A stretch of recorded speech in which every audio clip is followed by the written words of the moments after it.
zote marafiki zake wakaona ni vizuri tuende kusema, pole ndugu yetu kwa kupata shida kama hizi.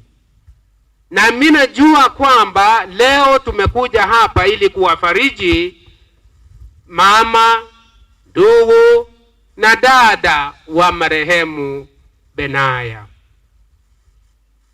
ambaye ni kitinda mimba wa mama na mzee late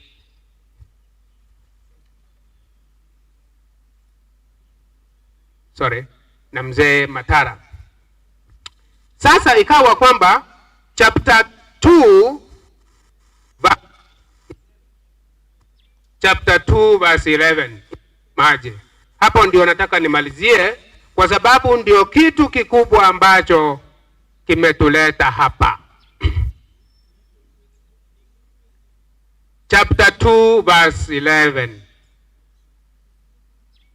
Na tunapoenda namna hiyo tukienda kumaliza, I hope there will be a choir ambayo itafungua mkutano. Master of Ceremonies, endelea kupanga hayo. Somebody with verse 11. Ayubu chapter 2, hapo ndio namalizia. Chapter 2 verse 11. Ayubu 2 chapter 2 verse 11, na ningependa andiko hilo lisomwe. Na inasema hivi: Now when Job's 3 friends heard of all this adversity that had come upon him, each one came from his own place. Eliphaz the Temanite, Bildad the Shuhite, and the Zophar the Naamathite. For they had made an appointment together to come and mourn with him and to comfort him. Very good. That they had made a plan, hao watatu, na kila mmoja alitoka kwake mahali alikuwa anaishi, wakapanga wakakuja ili waje kumcomfort, to come and mourn with Ayubu. Na hicho ndio kitu kikubwa ambacho kimetuleta hapa. The Good News Bible says, and they came to comfort him. Na wale ambao mnajua historia hiyo ni kwamba walipofika kule na wakaona mahali ambapo wale watoto wake wote walikuwa wamezikwa, na wakaona vile ambavyo huyo mzee alikuwa amejikuna mzima ni damu,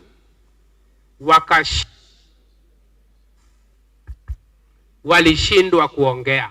But the purpose that brought them there ilikuwa ni to come and comfort him.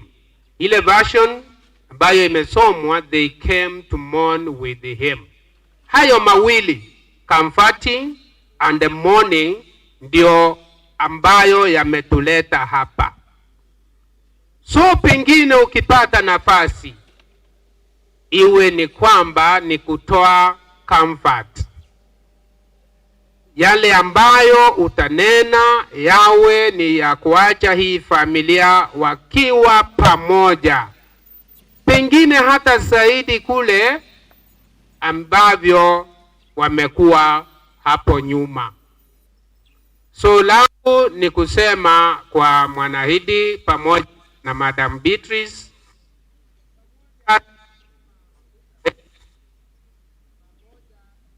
ndugu na dada wa marehemu, kwamba tutakapotoka hapa iwe kwamba karibu kuliko vile ambavyo pengine tumekuwa kule nyuma. Kwa hivyo waombolezaji wote tunawakaribisha, mjisikie muko nyumbani, na vile ambavyo mnaona time imeenda, huenda kila mmoja hatapata nafasi ya kuongea. lakini karibuni, na ukipata utoe maneno ya kufariji na kuwaleta pamoja amaiko yote, familia yote, na wale ambao wako na uhusiano. Ningependa tuombe vile ambavyo mlivyo. Baba aishie juu mbinguni, ni asante kwa siku hii ya leo.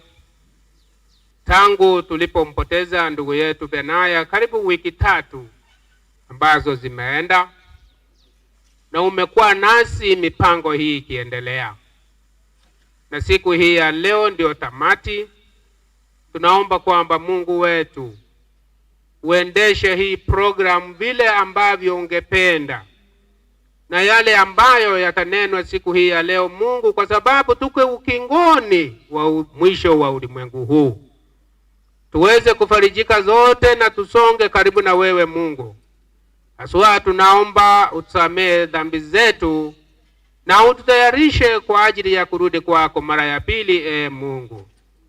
Asante kwa familia ambayo imebaki, wajane ambao wamebaki, watoto ambao pia wamebaki, na mama mzee na ndugu na dada wote waweke pamoja, wawe ni fungu moja. Kwa viongozi wa siku hii ya leo Mungu, tunaomba kwamba waongoze katika kuendesha hii programu. Mungu wetu, tulete karibu. Tunajua ulimwengu huu una shida mbalimbali, lakini tunajua mshindi ni wewe. Asante kwa kutusikiza, na yale ambayo tumenena na yale ambayo hata hatujakumbuka kuomba yalete yawe fungu moja. Na hayo tunaomba tukitumai kwamba Mungu umesikia na utayajibu. Tunaomba katika jina la Yesu aliye mkombozi wetu, amen. Mimi naitwa Elder Paul Amecha kutoka Open Gate Church hapa chini, mahali ambapo wakati Benaya akiwa huku pamoja na dada yetu Beatrice walikuwa wanaabudu, na tutaendelea kujua vile ambavyo program itaenda.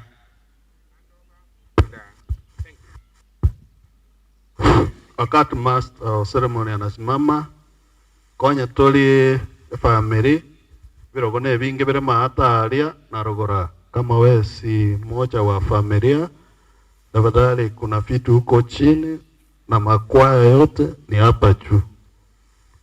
Ombi kutoka kwa familia.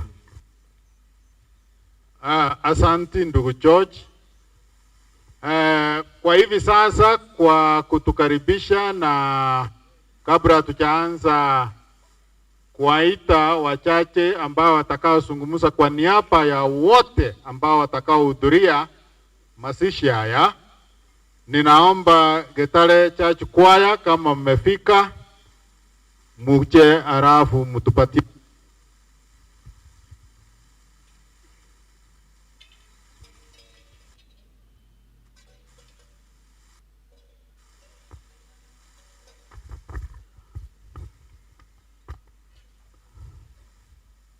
kwaya. Kama uko utume ombi lako pande hii. If there is a choir, please you can send your request to us.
megoko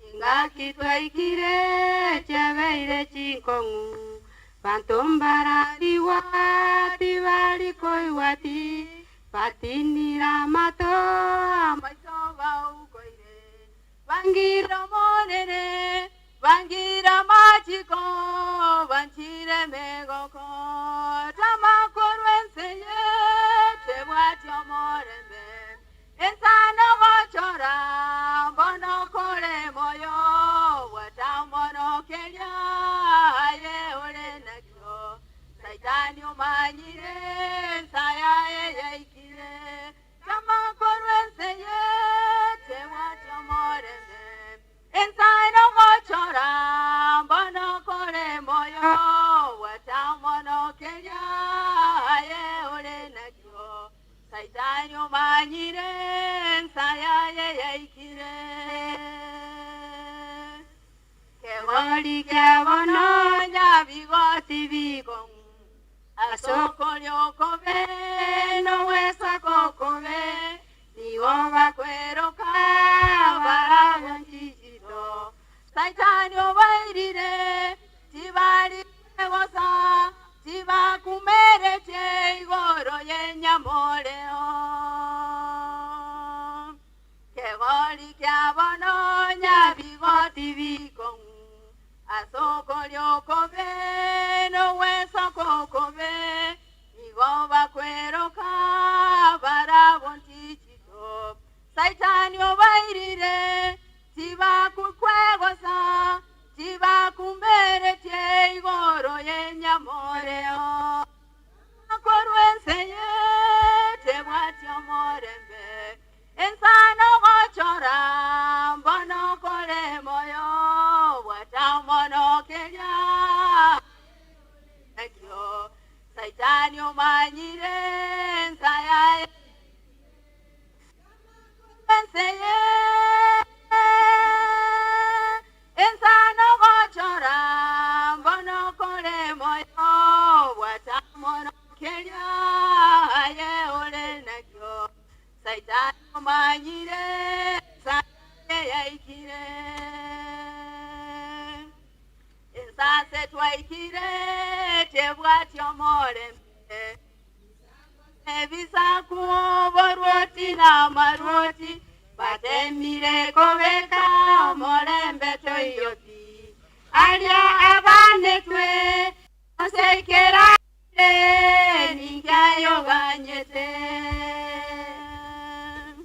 Ensase twaikire Tebwati omorembe Bisakwa se bisaku Marwoti na marwoti Batemire kobeka Omorembe toyopi Alia abanetwe Onseikeranire Ningayo ganyete Tamako enseye Tebwati omorembe Ensano gochora Bono kore moyo Watamono kenya Aye ore nakyo Saitani umanyire Saya ye ikire Tamakoru enseñe Tebwati omorembe Ensano gochora Bono kore moyo Watamono keria Aye ore nakyo Saitani umanyire Saya ye ikire Seye Tebwati omorembe Ensano gochora Bono kore moyo Watamono keria Aye ore nakyo Saitani umanyire Saya ye ikire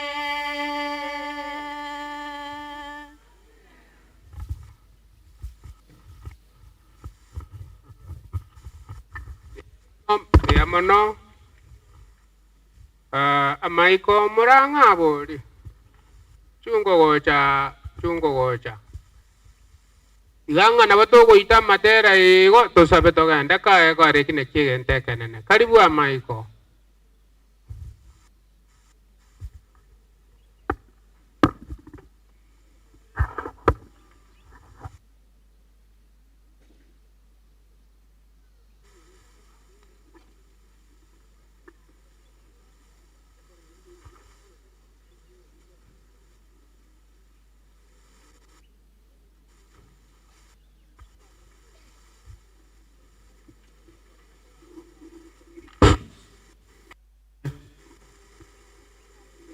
Kennedy Nyamara announce ya sole Oscar Gocha tubwata mangana to kobori Makeyo. Kennedy Nyamara popote ulipo,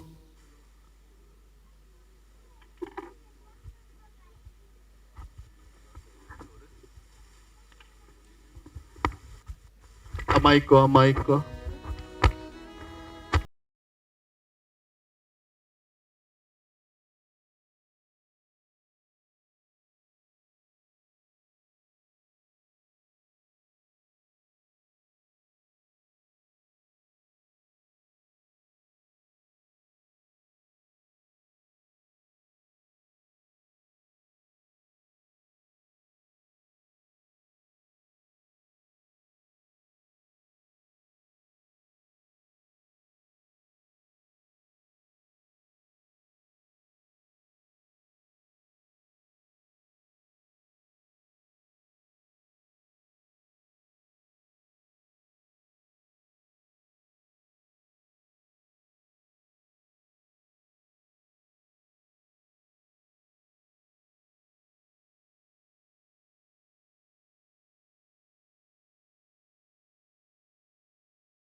mbiamona mai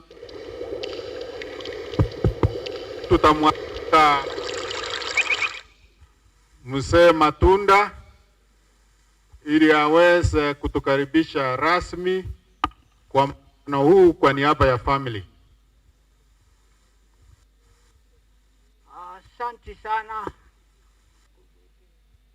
Asante sana mwenyekiti, na asanteni nyinyi wote ambao mmewahi kufika hapa kwa sababu ya maombolezo ya mtoto wangu Benaya.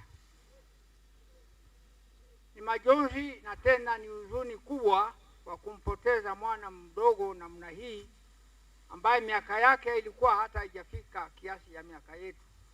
Sasa sisi wazee tunashangaa kwa sababu tunaona watoto wachanga wanaenda wanatuacha tukiwa wazima.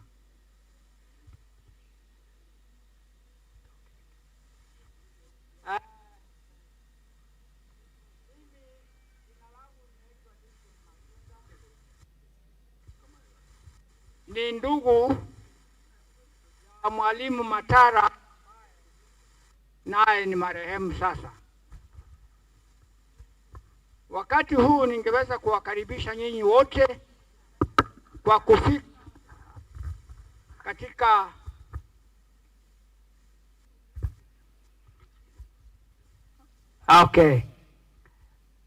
ninajaribu kuwakaribisha nyinyi wote ambao mmefika hapa kwa sababu ya maombolezo na kutufariji sisi ambao tuko hapa, wale ambao tuko hai. Asanteni na Mungu azidi kuwabariki kwa kujitolea kwenu kufika hapa. Mimi ni baba wa Benaya. Benaya ni mtoto ndugu yangu mkubwa ambaye jina lake ni Davidson Matara. Watu wa Matara wamefika hapa wote, wa jamii zake zote, na watu wale wengine ambao tunaishi nao karibu karibu hapa wamefika, na wageni wengi kutoka Mombasa wamekuja.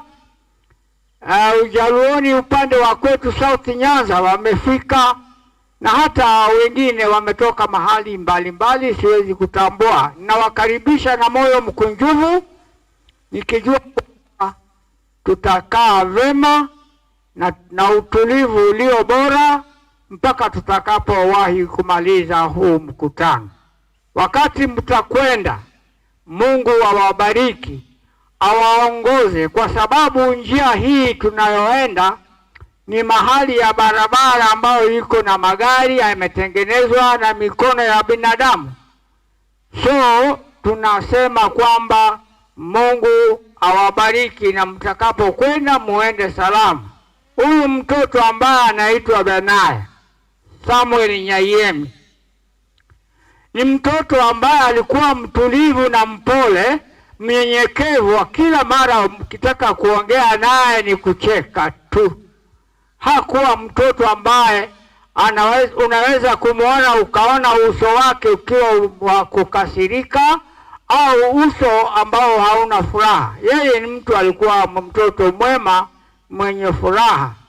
Shetani mwovu ametunyang'anya mtoto mzuri ambaye tulikuwa tunampenda sisi wote. Hapa tulipo hatuna furaha hata kidogo tukiona tunampoteza mtu ambaye tabia yake ni njema.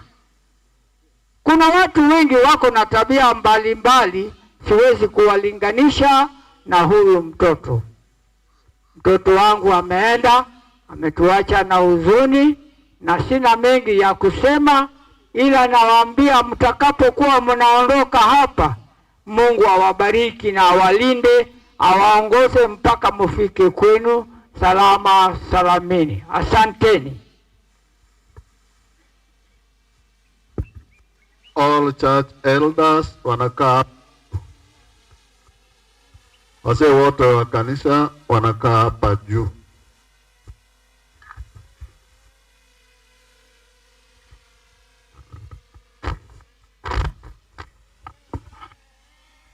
Tutapatia makanisa nafasi waweze kuongea kwa niaba ya watu wote, kwa sababu hatutakuwa na nafasi ya kila mtu.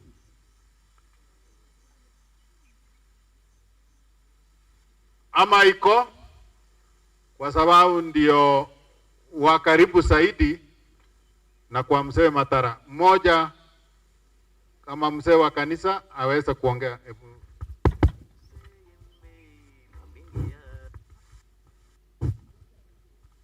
Asante sana mwenyekiti kwa kunipa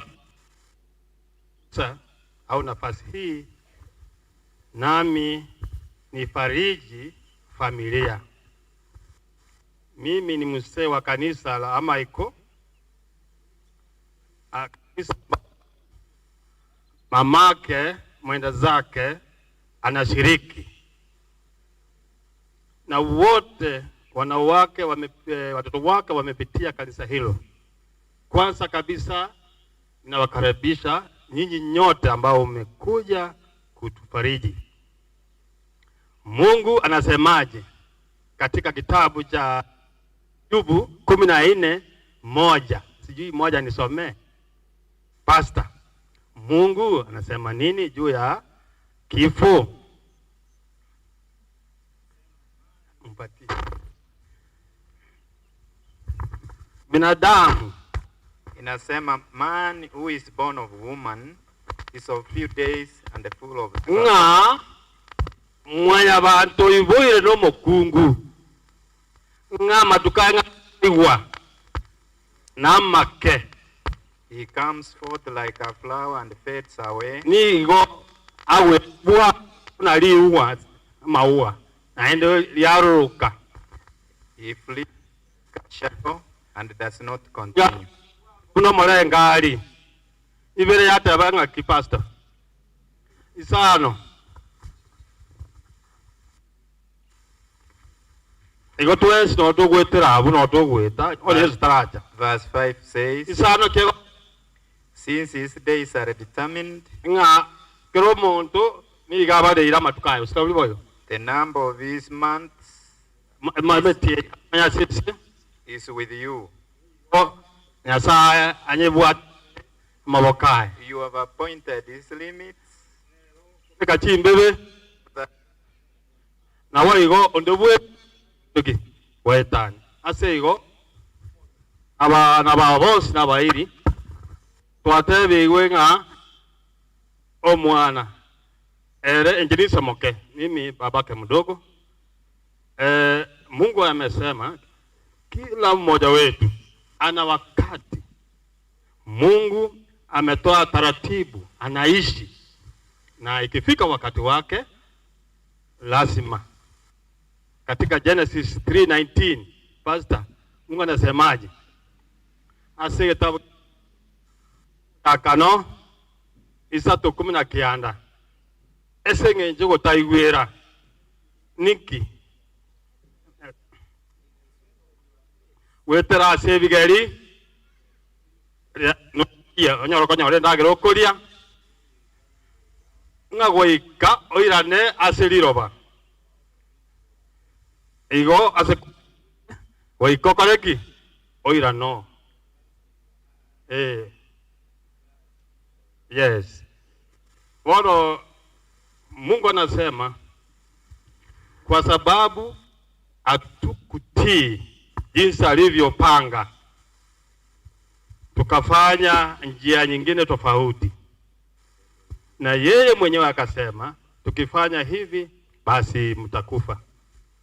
Igo kupitia yule muovu shetani ibilisi akasiria aba boli baitu beri tangani akoro ako kwani kwabo kobe aseigo kila mmoja wetu lazima tarudi wa mafumbini na kwa ikatwira tasiri roba stwari wete ekiagara tutagwe amaneno itu. Wana Thessalonians 4 entangani 13 ngere yate babona sei gongaki nasemaje? Kwa hivyo wakati Paulo alikuwa na ubiri, wafuasi wote wakamuuliza, sasa nabii, tuambie jinsi ya hawa wametangulia kufanya nini? Kulala. awai ko so make ko ka kule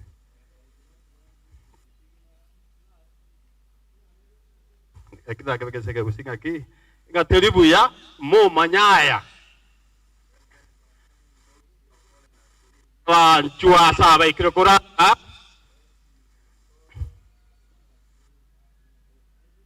na bali batabu choko semeli se wana sababu manyere Kristo ababai kirokora so wenga hawa wameisha lala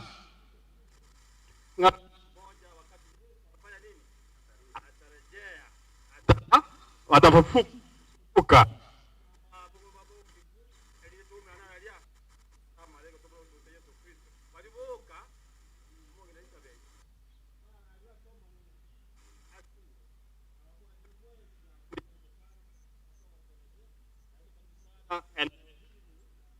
Kanisa kama karibu sana.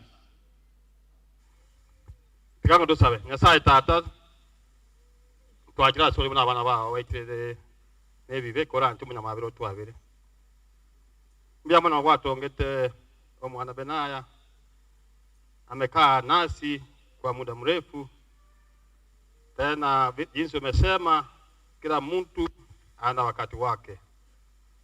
Ameacha wajane, mama na we ndugu zake wote. Iwe siku moja tutakutana tena. Nimekuomba wewe mwenyekiti katika sherehe hii kamalizika vizuri, tutashukuru katika jina la Yesu Kristo mwokozi wetu. Amen.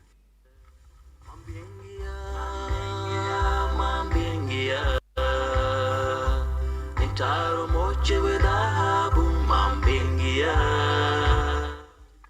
Open gate.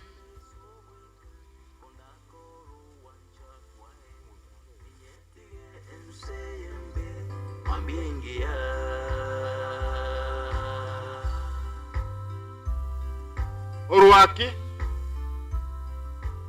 Mwakilishi Oruaki. I heard from the preacher. Okay. This world is not my home. My home's across the river. Asante. Tunapongojea vikundi hivyo kufika, tunamkaribisha ndugu yetu Emmanuel ili aweze kuleta wimbo mmoja. Emmanuel.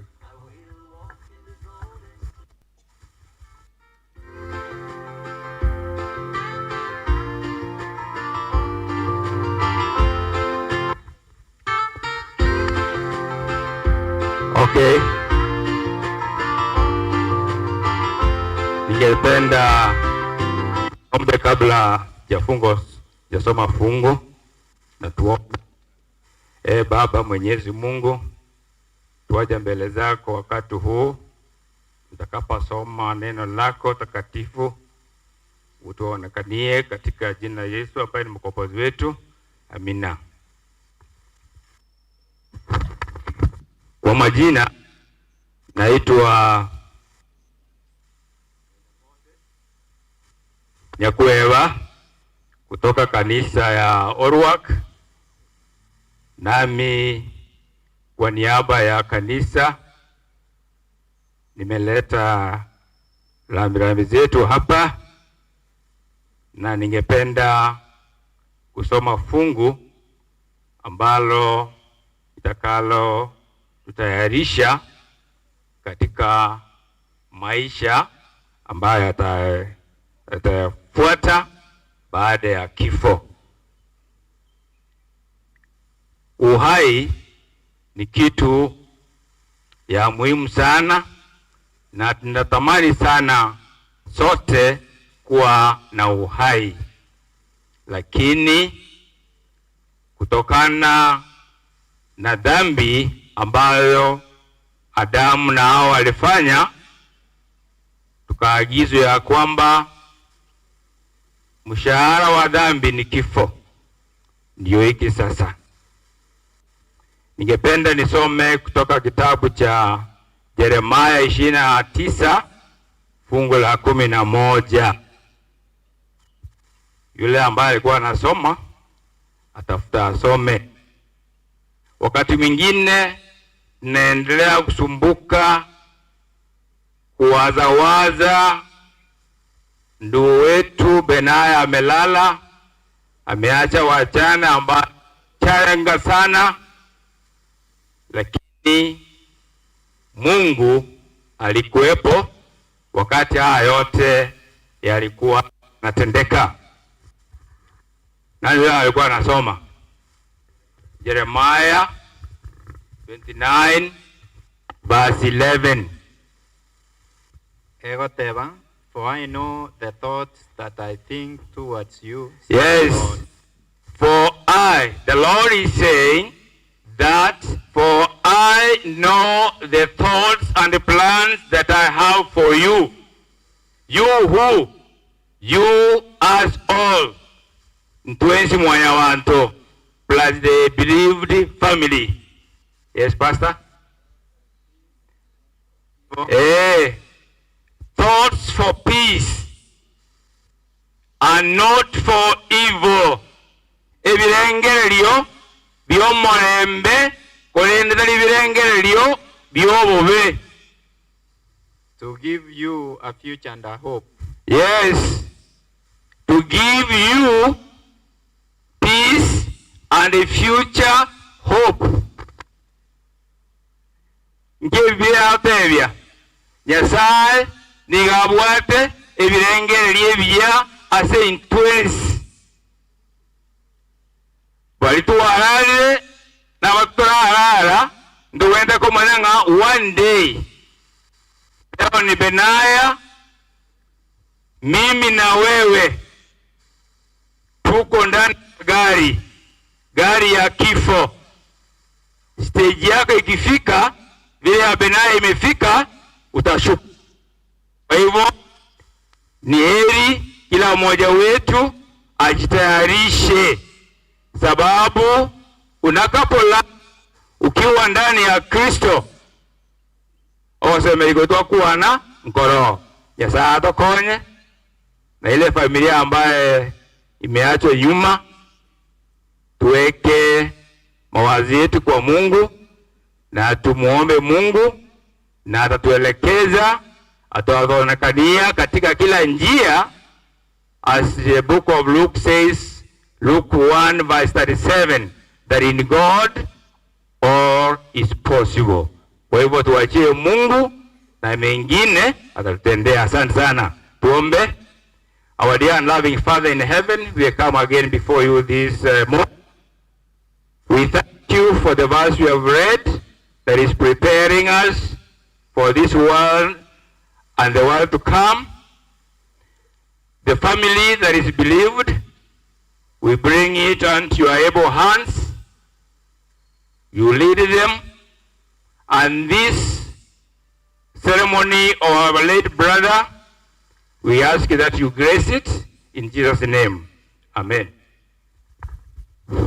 Chicho abangina asenyombe toligereti abagaka moino pa kwenda hacha ndogo ama kubwa ni kwa ile bweni lile ambalo tunaliona pale ni la wanawake.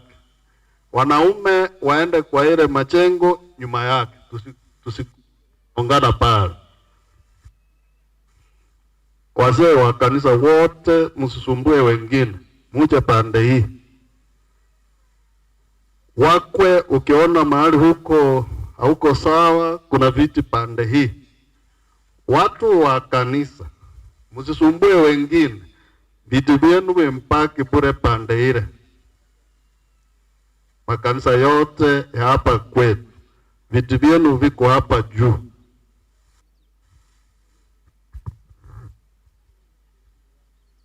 Emmanuel.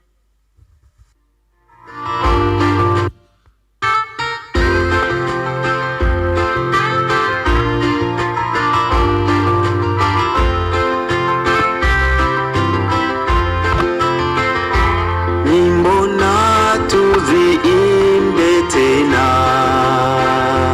za alivyotupenda mbele kwa damu ya thamani sana, mbinguni kuonana milele.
badges of funeral. We shall all live there forever and forevermore without having funeral badges. Sauti zetu tuinue kumsifu Mwokozi ule, ili watu wote wajue wokovu ukwake milele. Tuonane milele, tuonane, tuonane bandarini mle, tuonane, tuonane milele, tuonane bandarini mle, tuonane milele, tuonane bandarini mle, tuonane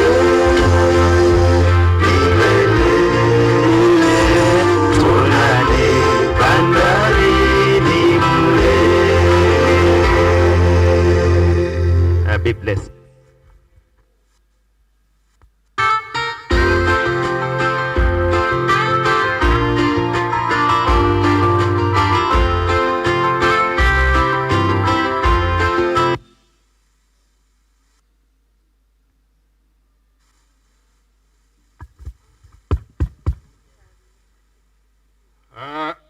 Open gate. Mulisema mko karibu.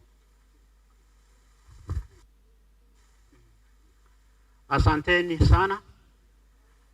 Nasimama kuliwakilisha kanisa lila ni kanisa la Mlango Wazi. Basi kama kanisa tunasikitika sana kwamba ndugu Benaya ametuaga. Hili ni kanisa ambalo lilianza karibu miaka 4 iliyopita, na ndugu Benaya alipokuja hapa nyumbani kwa ajili ya ugonjwa, aliona ni heri aweze kuungana pamoja nasi katika kanisa hilo. Na kwa kweli hatukujua kwamba angekufa, kwa sababu kama kanisa tumekuwa tukishughulikia sana ugonjwa wa mtoto wake, na ndio tumechukua nafasi kubwa sana kumuombea huyu mtoto Nyabuto. Lakini pia ugonjwa ulipomjia, tuliweza kushiriki pamoja kuliombea jambo hili, na tumesikia kwamba kwa kweli ametuaga. Ningependa kusoma fungu moja kwa ajili ya waombolezaji kutoka kitabu cha Isaya 48 fungu lake la 22. There is no wicked. Hakuna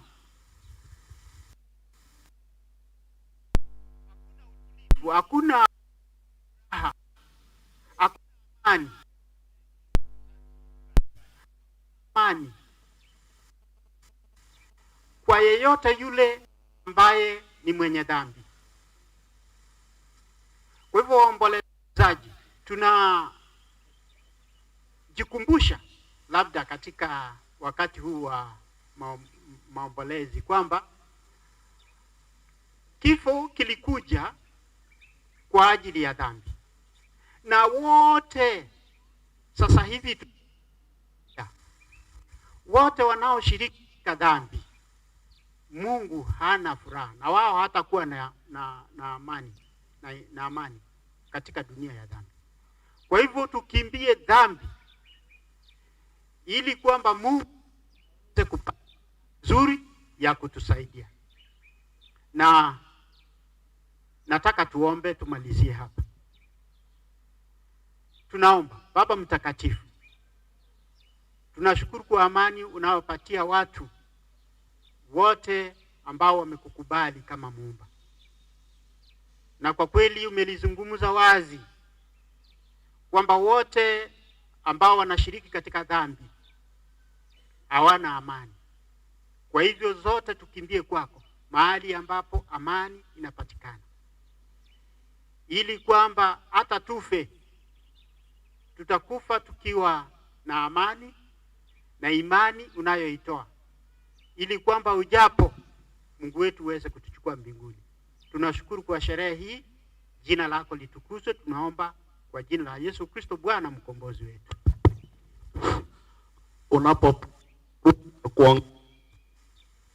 Kuna wapiga picha pande hii, kwa hivyo unapoongea ukiangalia familia pia uangalie picha. Wanasa kamera wetu wanaramika kwamba amuangalie. Mwakwana kuonjora kwali gochia na ande kwali family na ali bagocha konyenyora. Murande tore goisana. Haikutosa ile ambao inaleta stima. Pale ndio imeishia.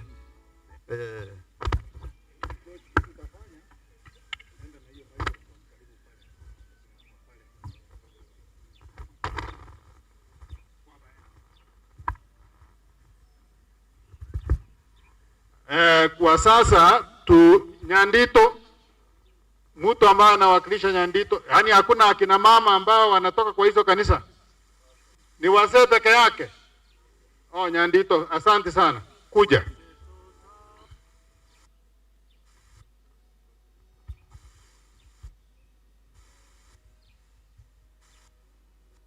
Nashukuru kwa wale wanasimamia, na wakati huu nitachukua nafasi tuombe ili tusome neno.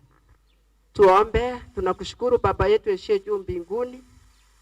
Asante kwa vile umekuwa mwema kwetu sisi wale tumekuja kuomboleza kwa kifo cha ndugu yetu Benaya. Sisi si wema, bali ni mapenzi yako na wema wako umetuhurumia. Sisi tunasimama na tunaongea wakati huu. Wakati tutaangalia neno lako takatifu, kuwa kiongozi wetu, utuongoze na neno hili itutie nguvu hata wakati huu tuko na msiba. Tumeomba haya machache tukiamini kwa jina safi la Yesu aliye Bwana na mwombezi wetu. Amen. Tukiangalia neno la Mungu katika kitabu cha Zaburi 89 verse 48 inauliza, ni nani atakayeishi yule atakufa? Sijui nitasema aje. Kama kuna mtu angekuwa na Kiswahili angesoma haraka. Inauliza, ni nani atakayeishi yule atakufa? Nitaweza soma kwa Kikisii.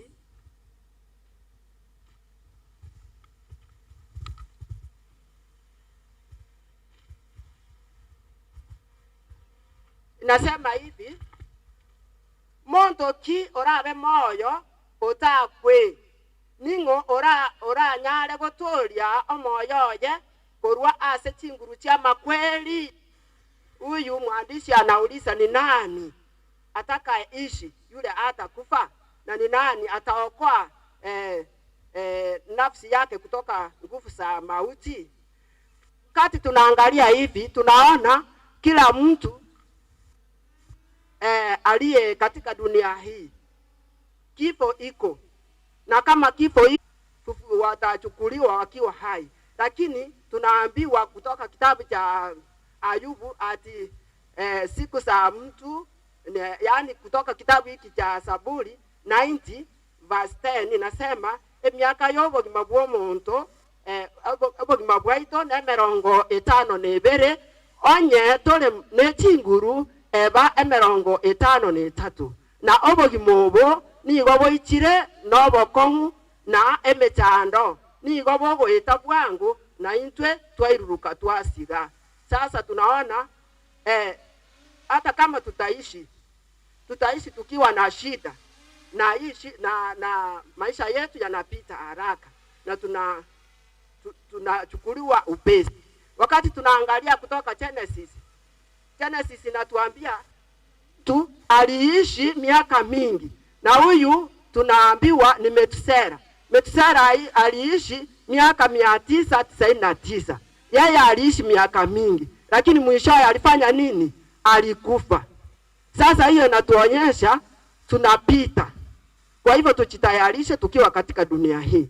Kitu kingine ni 1 Thessalonians 5:17-18 inasema hivi. Tumrudishie Mungu asante kwa kila jambo.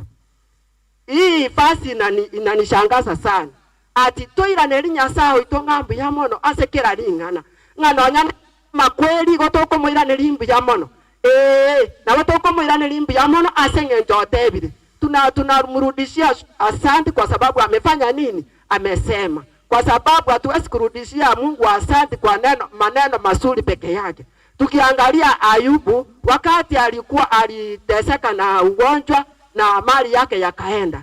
Wakati anajaribiwa na wenzake, hata bibi yake anamwambia, sasa tutashukuru Mungu kwa mema peke yake, hata mabaya hatutashukuru. Kwa hivyo hata sisi hebu tushukuru Mungu kwa yote, kwa sababu ndiye amesema. Haya yanapita. Kitu tutaomba ni kile Mungu atulindie imani. Wenzetu wamelala, tuombe atulindie imani. Kama wamelala kwa imani, tutakutana hivi karibuni. Mungu Yesu anarudi ili tukutane na wenzetu. Mbarikiwe nyote wakati tunaendelea haya katika mashishi haya. Hebu na tuombe. Baba, tunakushukuru kwa yote. Asante kwa vile umelinda wenzetu wameweza kufika. Wakati tutakaa hapa tunakuhitaji ukae pamoja nasi, utulinde. Na yale tutaambiwa siku ya leo yatusaidie kutoka maisha haya tukienda maisha yale tunaongojea wakati utakaporudi. Linda familia hii kwa sababu tumeomba kwa jina safi la Yesu aliye Bwana na mwombezi wetu. Amen. Mimi ni Esther Zablon kutoka Nyandito. Mbarikiwe.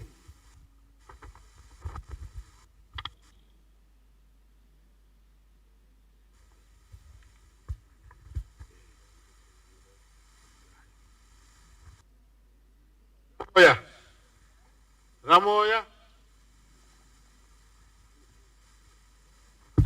Morisi Kororamoya.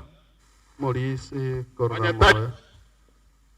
Tupate mtu kutoka Sare, kanisa ya Sare, kama kuna mmoja ambaye anaweza kuwakilisha.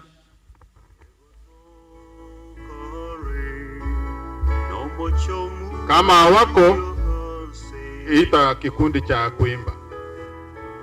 Wanapojipanga kuja nyatike, kama mko mumekaribishwa. Tunaenda kwa haraka. Nataka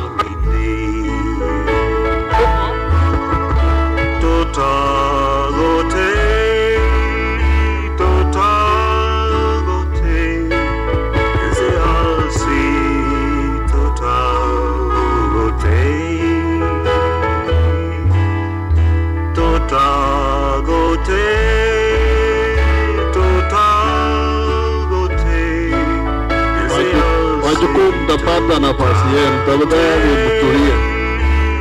Abaigwa konya waramuri bagalia ino tegerera.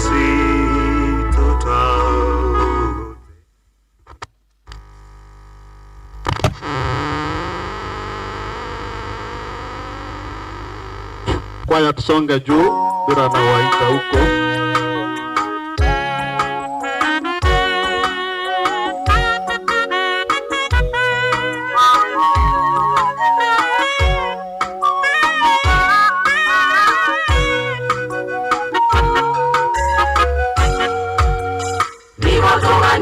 Amonene bituka koirana ekyagera enze yatindire kuno monywa marwa niwatoganyete amonene bituka koirana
Bwana omonene bwango nairane unatebete unabane bakagerete taratebana omonene omechimuru ekyagera naye obutamero bwane omonene omechimuru ekyagera naye obutamero bwane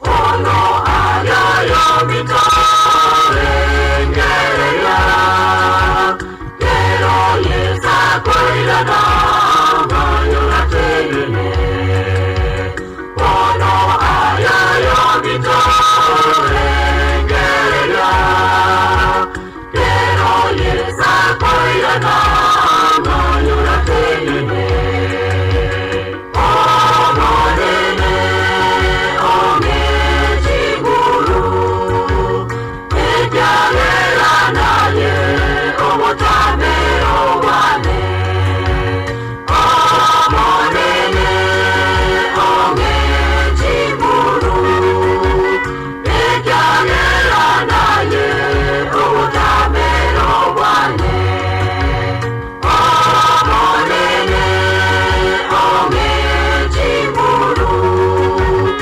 ekyagera naye obutamero bwane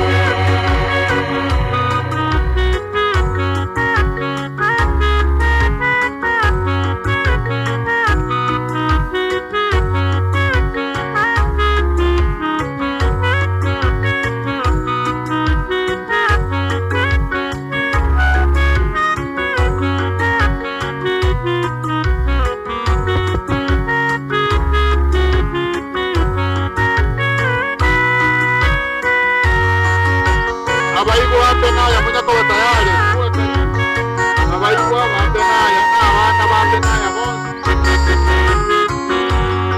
ozaba wachukua matara kwa karibu ekyagera naye obutamero bwane omonene omechimuru ekyagera naye obutamero bwane omonene omechimuru ekyagera naye obutamero bwane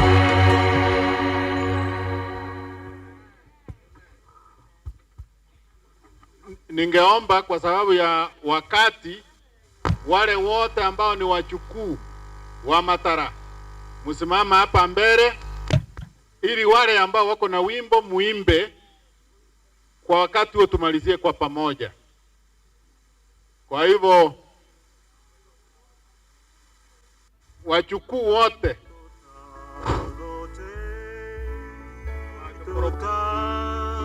waka matara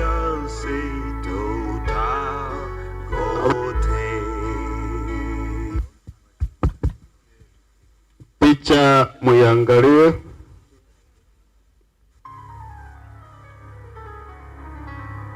Wachukuu mtakuja hapa mbele, wale wengine wakiimba, mmoja wenu ataongea kwa niaba yenu.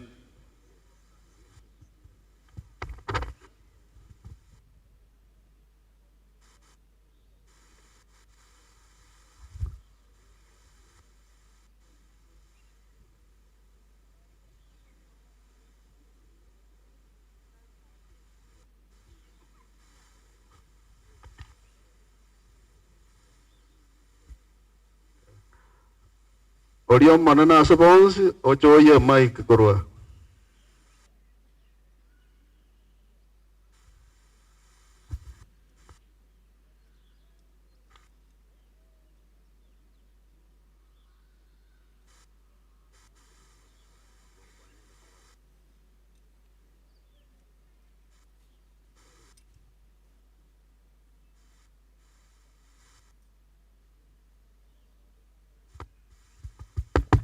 Kwaya tufanye haraka.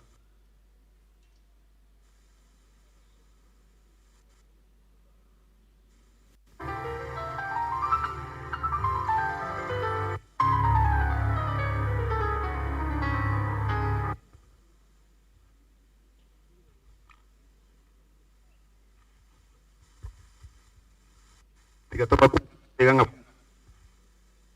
watrevia de na botokora sabato manyako ndo ayango sabato. Mungu wetu uishie pa juu mbinguni, tunakuja mbele zako wakati wa sherehe hii ambayo imetukutanisha bila kupangia kutarajia. Tunaomba baraka zako zishushwe hapa leo hii, hivi kwamba Yesu tunapoondoka iwe kwamba tumekufahamu zaidi, isiwe tu kwani tumekuja kwa ajili ya mazishi ya Benaya, lakini kwa muda ambapo uliompa katika maisha haya tunashukuru, tumekuwa naye, lakini wakati wake umefika. Yesu, na jina lako lizidi kuhimidiwa. Hili ndilo ombi letu kwa tunaomba kupitia kwa jina la Yesu Kristo ambaye mwombezi wetu. Amen. Sasa nitaongea kidogo, alafu ndio wale ambao wanaimba wataimba. Wajukuu tuko wengi, sidhani kama ni hawa tu, lakini mimi kwa majina naitwa George Onsando. Kwa wajukuu wote mimi ndio mkubwa, so na hao wote wananifuatia. Tumeshukuru sana kwa ajili ya kuwepo kwenu na kuja hapa kwa ajili ya sherehe hii na shughuli hii. Ni vizuri kwamba kuna uwezekano bado tuna uhusiano huu mzuri kwamba mnaweza kuja kushiriki na wengine, na Mungu azidi kuwabarikia. Na jamaa zetu wote ambao mmefika, wale mmetoka karibu na mbali, na mzidi kubarikiwa, na mnapoondoka muwe na safari njema kurudi nyumbani, na pia tunazidi kuombea afya njema ya buheri na siku nzuri katika maisha haya ambayo tulionayo. Na pengine nitaongea tu kwa haraka kwa sababu naweza nikaongea kwa kikisi kidogo, alafu kwa ajili ya mama yangu. Nimekuja kwa niaba ya mama yangu ambaye ni Julia. Hangeweza kufika. Na mwana igonda de koira ni kiombe kenyoro. Ekikiabe de kuna cheti katina chiretega. Igo. Tuzidi kuwa na umoja kama huo.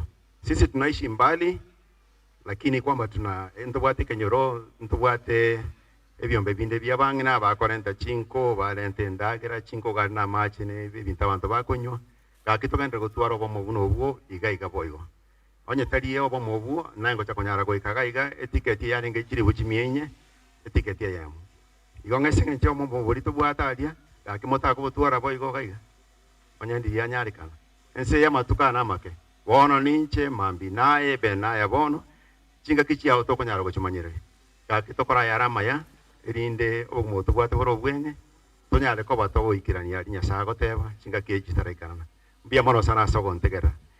Sasa wajukuu ni wengi, sidhani kama itawezekana kuwajulisha wote kwa majina kwa sababu ya muda. Ni wengi kuliko hawa ambao waliopo hapa, lakini asanteni sana. Nafasi ya wimbo. Wale wanaimba wanaweza baki, wengine mnaweza keti.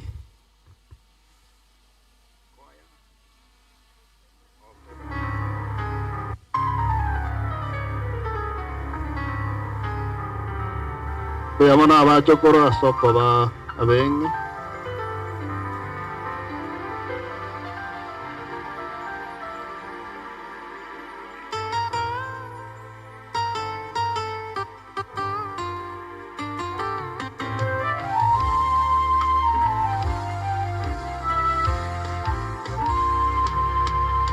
Nimefika mwisho wa maisha yangu, naliona kaburi mbele yangu, lataka kunimeza.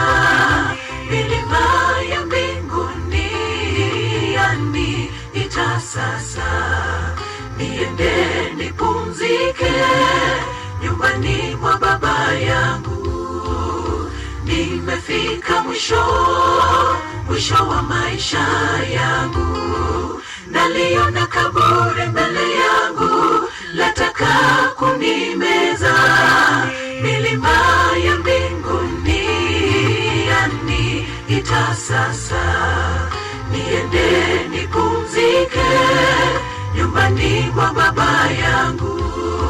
Nimekamilisha mwendo, nimefikia mwisho, kazi ulionipa nimeifanya kwa bidii, japo kwa machungu mazito mwili umechoka, na kwa mapungufu yangu neema unijazie. Nimekamilisha mwendo, nimefikia mwisho, na kazi ulionipa nimeifanya kwa bidii, japo kwa machungu mazito mwili umechoka, na kwa mapungufu yangu neema unijazie.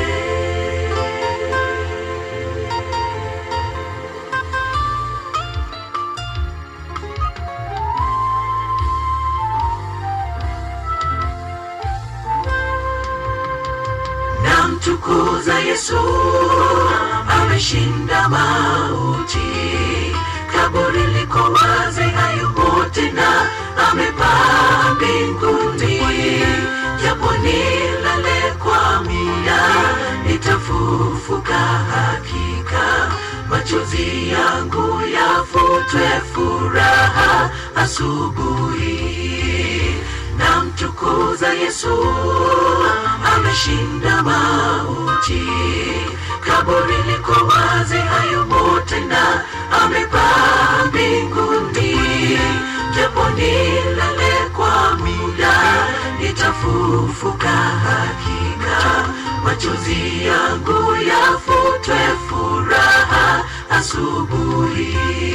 Nimekamilisha mwendo, nimefikia mwisho, na kazi ulionipa nimeifanya kwa bidii, japo kwa machungu mazito mwili umechoka, na kwa mapungufu yangu neema unijazie. Nimekamilisha mwendo, nimefikia mwisho, na kazi ulionipa nimeifanya kwa bidii, japo kwa machungu mazito mwili umechoka, na kwa mapungufu yangu neema unijazie. Nimekamilisha mwendo, nimefikia mwisho, na kazi ulionipa nimeifanya kwa bidii, japo kwa machungu mazito mwili umechoka, na kwa mapungufu yangu neema unijazie. Nimekamilisha mwendo, nimefikia mwisho, na kazi ulionipa nimeifanya kwa bidii, japo kwa machungu mazito mwili umechoka. Wakwe wote tafadhali songe mbele. Neema unijazie. Wale watoto wao wameoa kutoka kwa mji wa Matara, ama watoto wameoa kutoka hapo, ama watoto wao wamekuja hapo, wakwe. Father and mother-in-laws too, the family of Mataras. With the loved ones who've gone on before.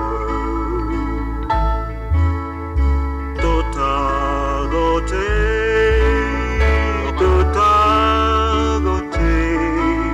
enze asi tota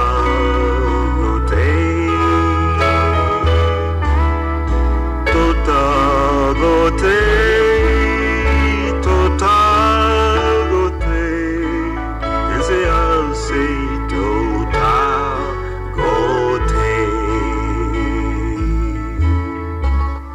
Chikora rajiri chiabora, Jesus.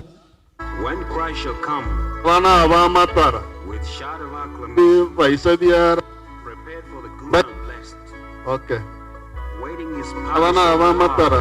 Rabumba buga chikora chiabo. Times dark night of sorrow we were awake, when our Savior will pronounce the glad word, Well done, faithful servant. Abaiseke bari bo ngena tara ba ngena Elizabeth bari bo jakotera abaiseke ba mwakamatara njwe kwa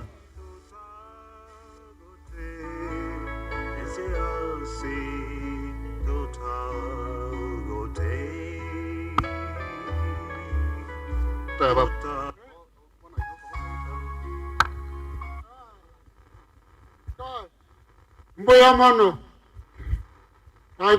Nkena kora ya matara. Wanu mbuya mono.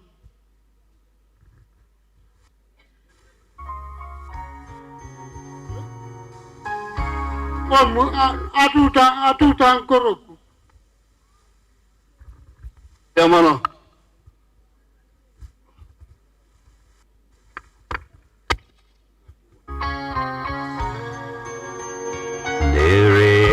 Sengi yako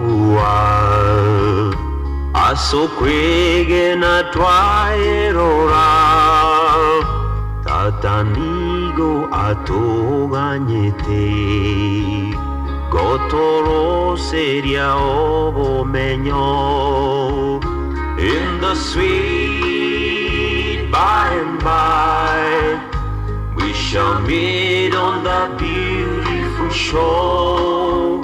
In the sweet by and by, we shall meet on that beautiful shore.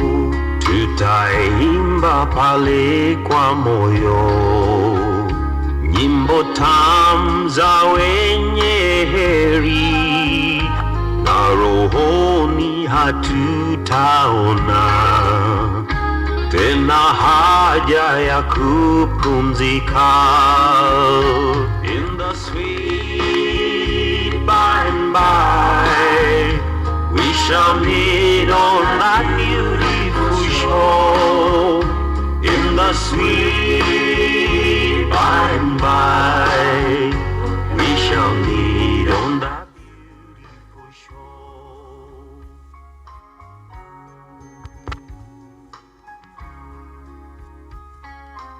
Mjamboni waombolezaji wote.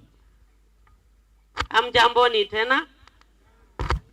Kwanza kabisa ningependa kushukuru Mwenyezi Mungu kwa kuwa ametutoa mbali. Ametupea wapi tena? Ametupea maisha ya bure. Hatulipi chochote lakini kwa hiyo. Pili, tunashukuru kwa ile muda alitupa, muda alitupa tukaweza kuishi na Benaya wetu. Tunashukuru, tunasema ni asante. Alafu kwa wale mmefika, tumeshukuru kwa kuwa tutapata nafasi tena. Wakati wa kuondoka ikifikika, tunashukuru mweze kusafiri salama, mufike kwenu kule mmetoka. Ni asanti, waja tuwape nyimbo ile moja tuko nayo. Asanteni.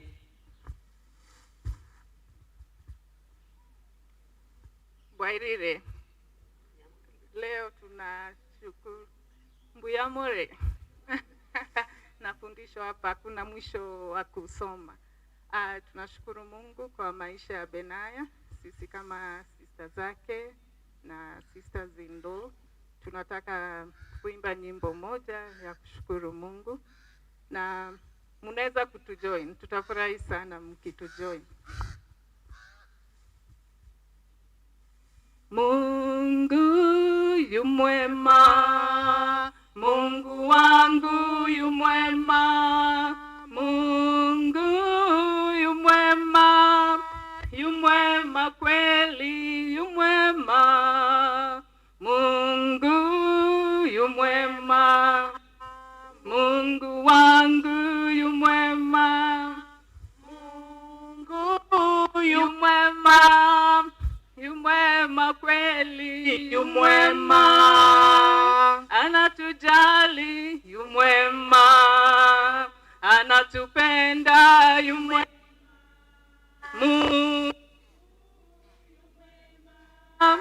yu mwema,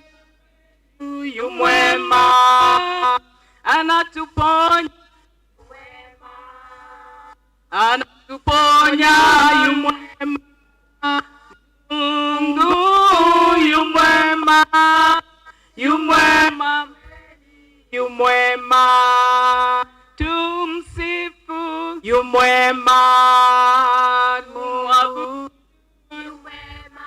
Oh Yesu yu mwema, yu mwema kweli, yu mwema.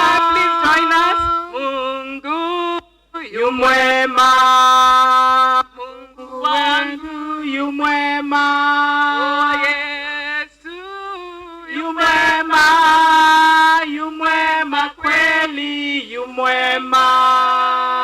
Anatuponya yu mwema, atufariji yu mwema.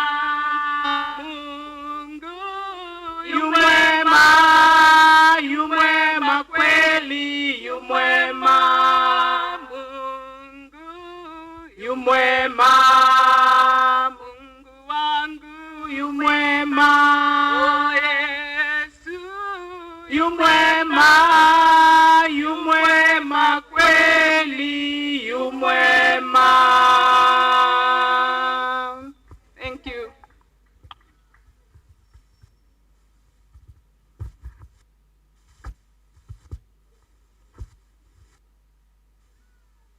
Sasa tungependa asanti sisters wa Benaya kwa wimbo huo. Sasa tungependa kualika wale wote ambao ni mashemeji, wale ambao wameoa kutoka hapa na wale wasichana wao wameole. Hapana. Mashemeji wote kuja. Kama wewe ni shemeji wa Benaya kuja. Kama wewe ni shemeji wa Benaya,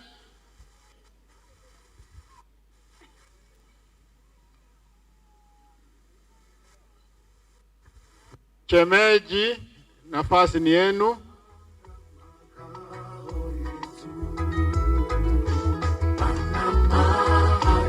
Abakobonsi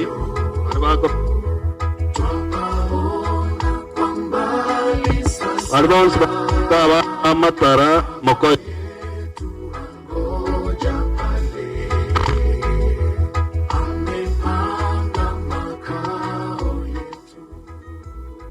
Isemo ande ni maetna bayamore oyo mubweka mugo piki akwana Semos. Hello.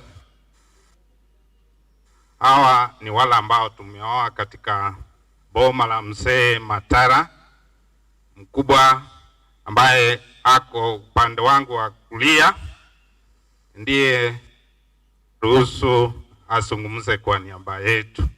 Semos. Asante sana.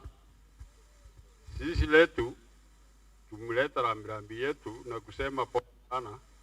Hiyo ni mapenzi ya Mungu, hatuwezi zuia.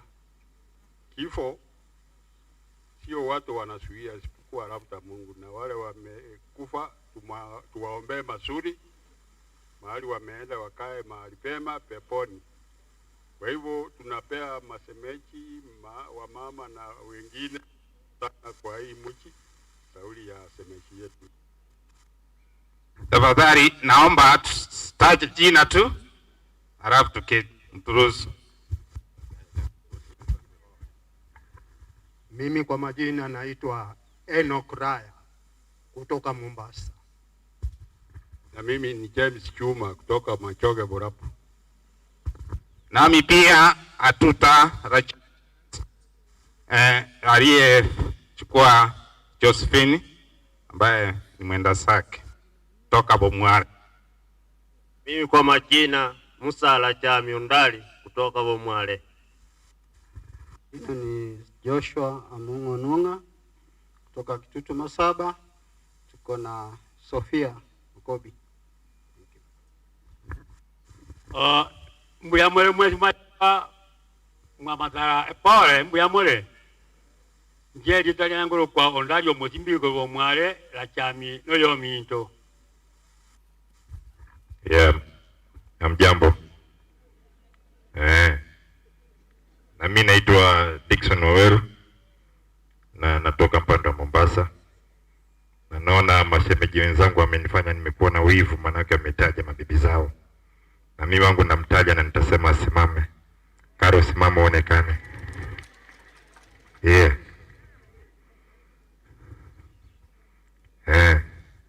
Huo ndo nilimuiba nilipokuja huku. Karibuni.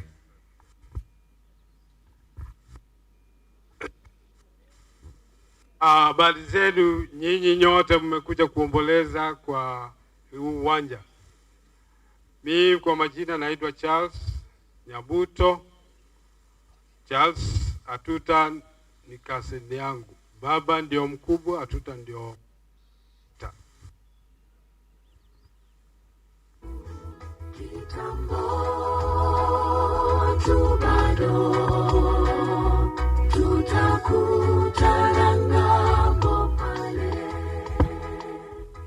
Asante. Sasa tunasonga Abanginarume Benaya. Abanginarume Benaya mpo?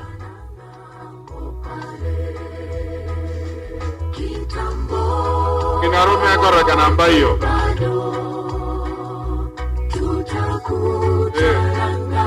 Elizabeth.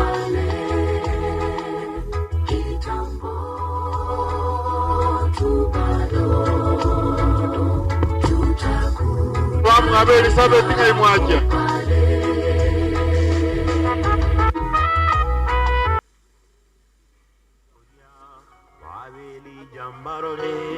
Vabe no kumbarole amona bandi bamenye taroro dore no mogoko togoteramo korende wangoiga gotigana tore kero yo marare imea sendera buya sokolara ziri bayonene yoae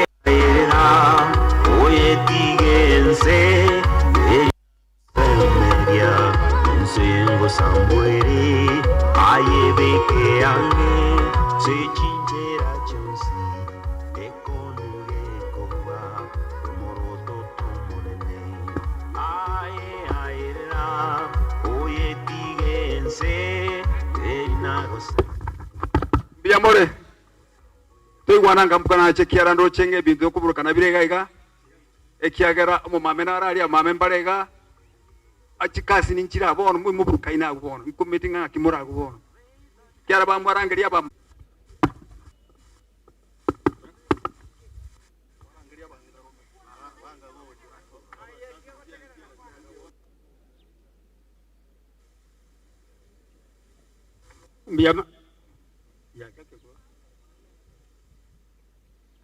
Miyamana soko nga daika moivere.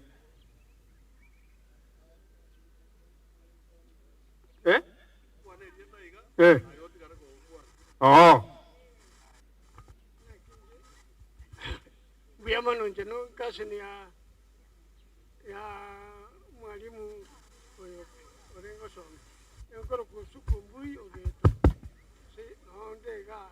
Abaokwana n'abanginarume kwanza chikasi musukamwega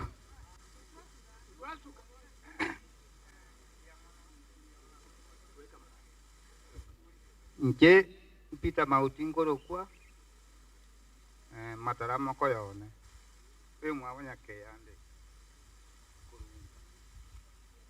abantu bagenda bairi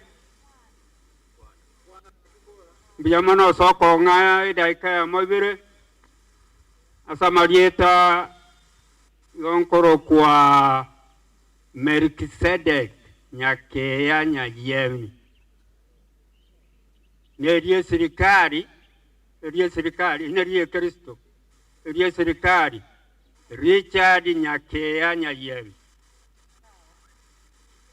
aba n'abaigubane oyosirete n'omoigwone Benaya Nyajiemi ono ntubwati okobwa Nyasaye obwati okobwa asa moirire nero manyete ono tigante na Nyasaye umanyete biamono awale asumo yego maremu biamure mwensi pi biamana so ko ngari baga nchenguro ku Florence kwamboka miencha wone mbunjali tata nuroni rono yo mwabarabuko rono yo mwamatara nyagosira ne kasi ni yane mama sabeti na ba minto mwensi musa na baire ngore nene asai na manyeto kurara kwa kasi ni yane igato sabe munyamwando tato itore igoro biamane kiagero twanchete muna abana baho ntora okorera kenda kia komenya sobo ngimabwense igotora abanyabibeto gunde tokurwege cyara pakumoto tororera mabere kiagera yentata oyo ntorarire kurwa sobo ikobwense otigire family otigire mamo mwabo na abana bamwabo Nyasaye bwa mabera twakorange irio oike karanse senkayo mongi na sabeti okaransa na abana baye bose na abare batigaire amaraika nyoeta nane tato itore igoro obuya bwao bororekane ebe igore nke sabana bao barabe bagotamira gocha obuya bwao tigabo koreka sonsi wetera so obuya bwa Yesu Kristo yoro motorio ito amen. Nasikia tuliposema Chikolera wazazi wa wajane bibi wa Benaya hawakupata ujumbe huo, so tunaomba kwamba kama mpo msimame hapa ili muweze kutoa rambirambi zenu. Mwalimu Principal Karagonge Rogora.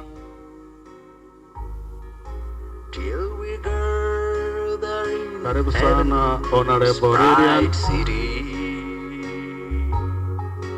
Far away on that beautiful shore. If we never meet again this side of heaven, as we struggle through this world and it is tried.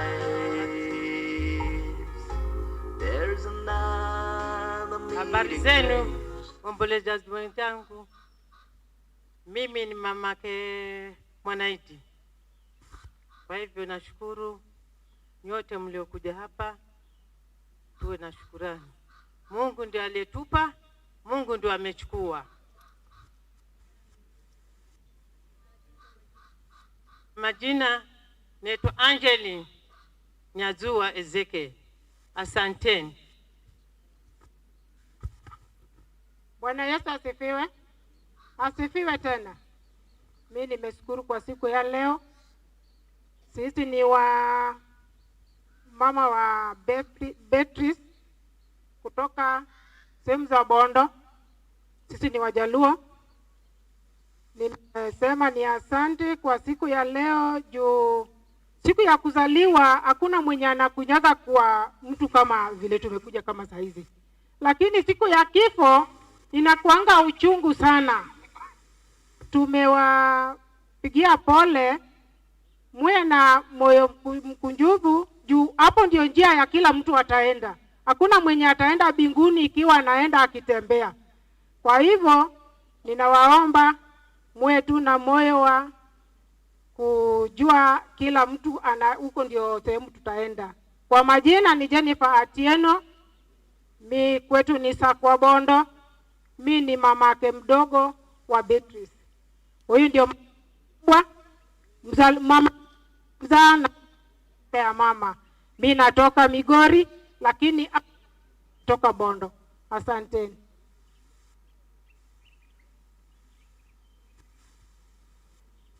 Asante. Sasa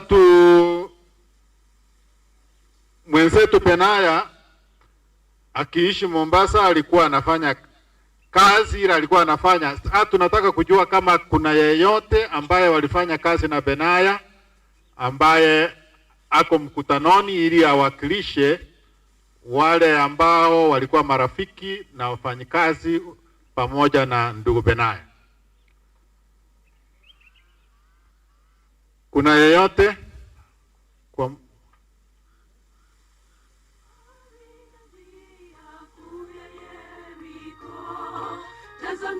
inaonekana hatuna mtu. Kwa hivyo tutaingia upande wa administration.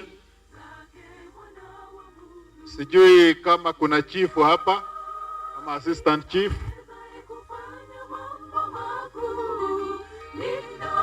Yeyote anayewakilisha administration.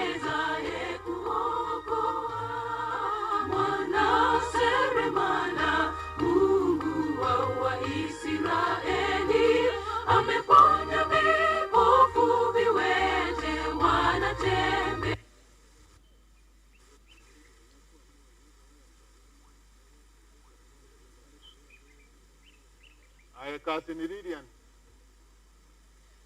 Ngai Lilian nenda ujuan. Naro Lilian ya.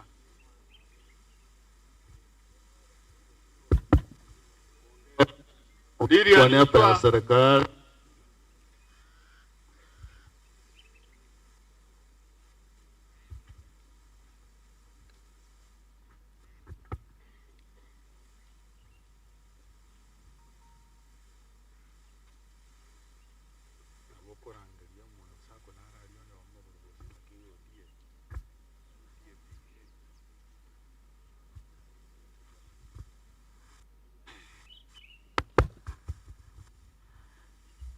abana banyasaye abo imanyete baganyireto koirana gwa Kristo elia kabere togendeka asama kweli yatabe tiango tora kwana ni iga moyo tole koraiga tianya saba sen nchenkoro kwa Lilian Mogendi ena chire asenkeye korwe ngora yane ekiagera oyorarire igare bamwabo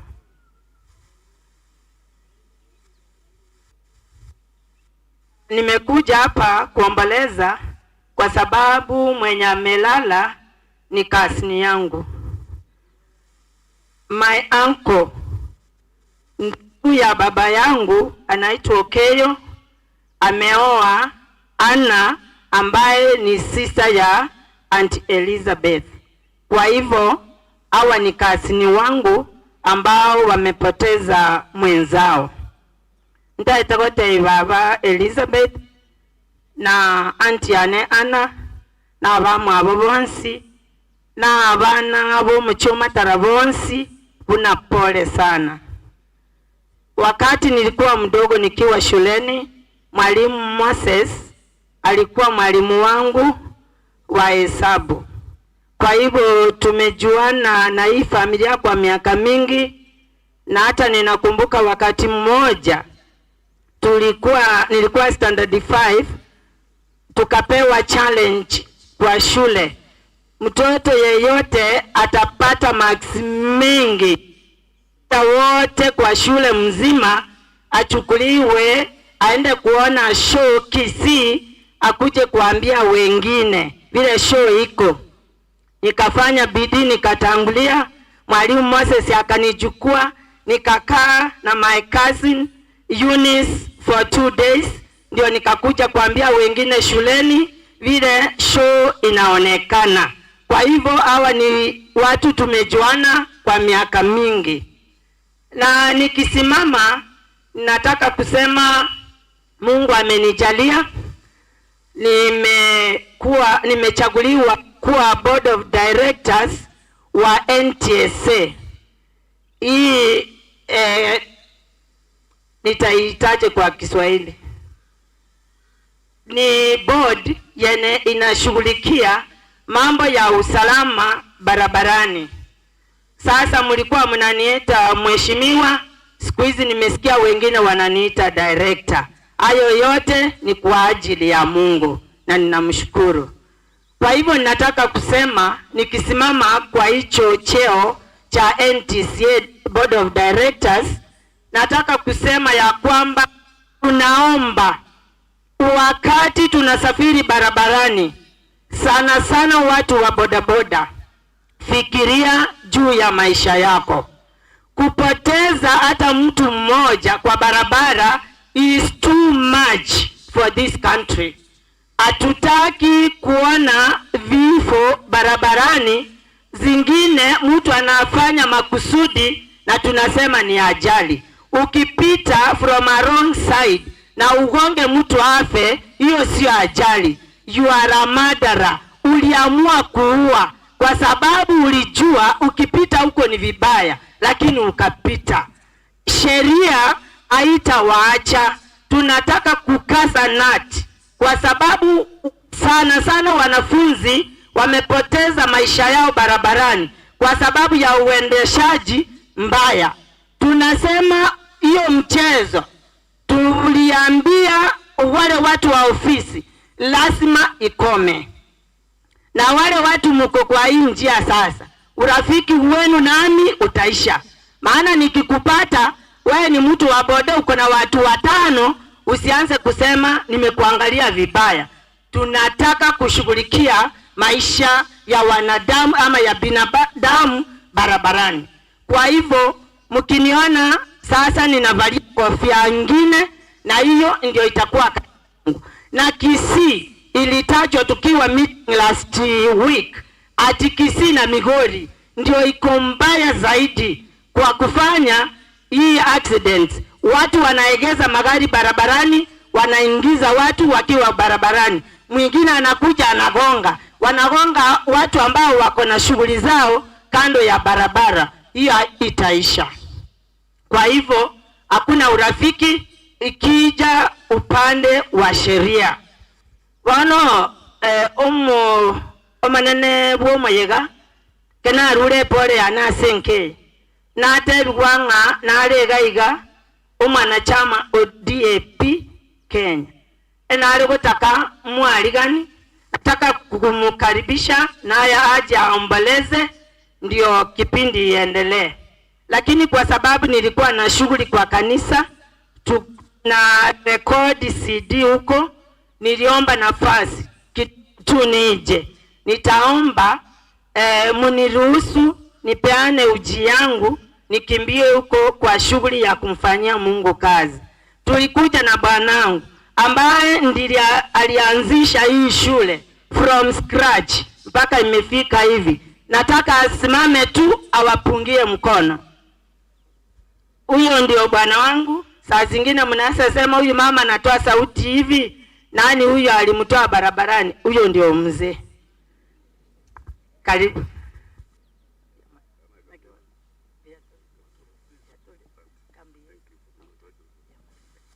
Natoa uji yangu, tafadhali kakingene. Buyama.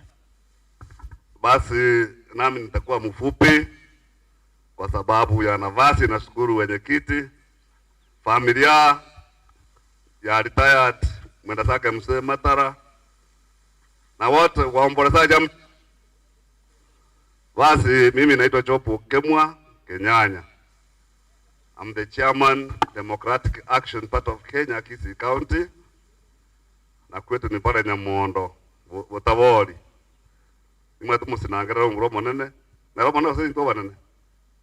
Tari yango mwadu. Ya basi. Tumusinangera ngro monene. Na aiga ekona acha morang kinaru ya Nyamondo na matanga goja hata gokunya. Ati da kunya. Ano boidi boro. Aiga nchemkata manyingara kabere. My mother no mwigo nyamaji. Wongubo mwigo nyanja. My father no omo aria so mwanzo dio bagre chibija. Mwa manyete. One kasi ni yaya. Ikoti mo sinanga. Njena omo chokoroge chemba ketembo mwabo. Ga naiga omatara. Mongine Elizabeth ya maete vya sana.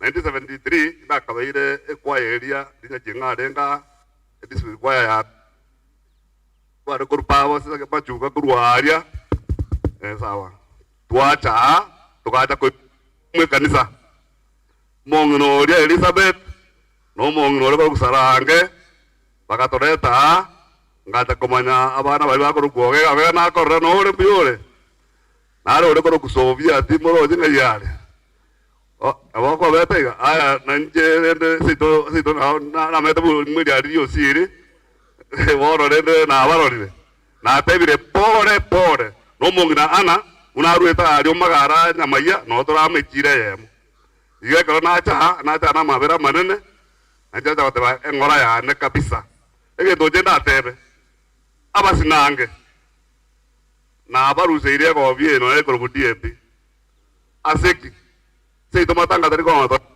ayarega na kumiria wanta bangwana batoereru no wanda korutwa tagete kurumage gaguo umweli kibwaga gataka twabaire gota nkea kumbe mora banta bana kitoko baera eni maje no tayi seria so yondi ande nda makonde moto motora engereria ina banta baya bairia baya nyasawa sisinie ni manyete familia na yemi familia ya yemi dima itese na ya dogocha semera na moro akidi ule wako mpira yo siri na rapita teknolojia pito yo ni amoro yo siri na moro ta hali sio mino na baba Margaret ko ja sira ba mara so sio jet so nganda so video bonere nyasawa sisinie dakitoko aiga ogotera nkore mongro na ria ko na ko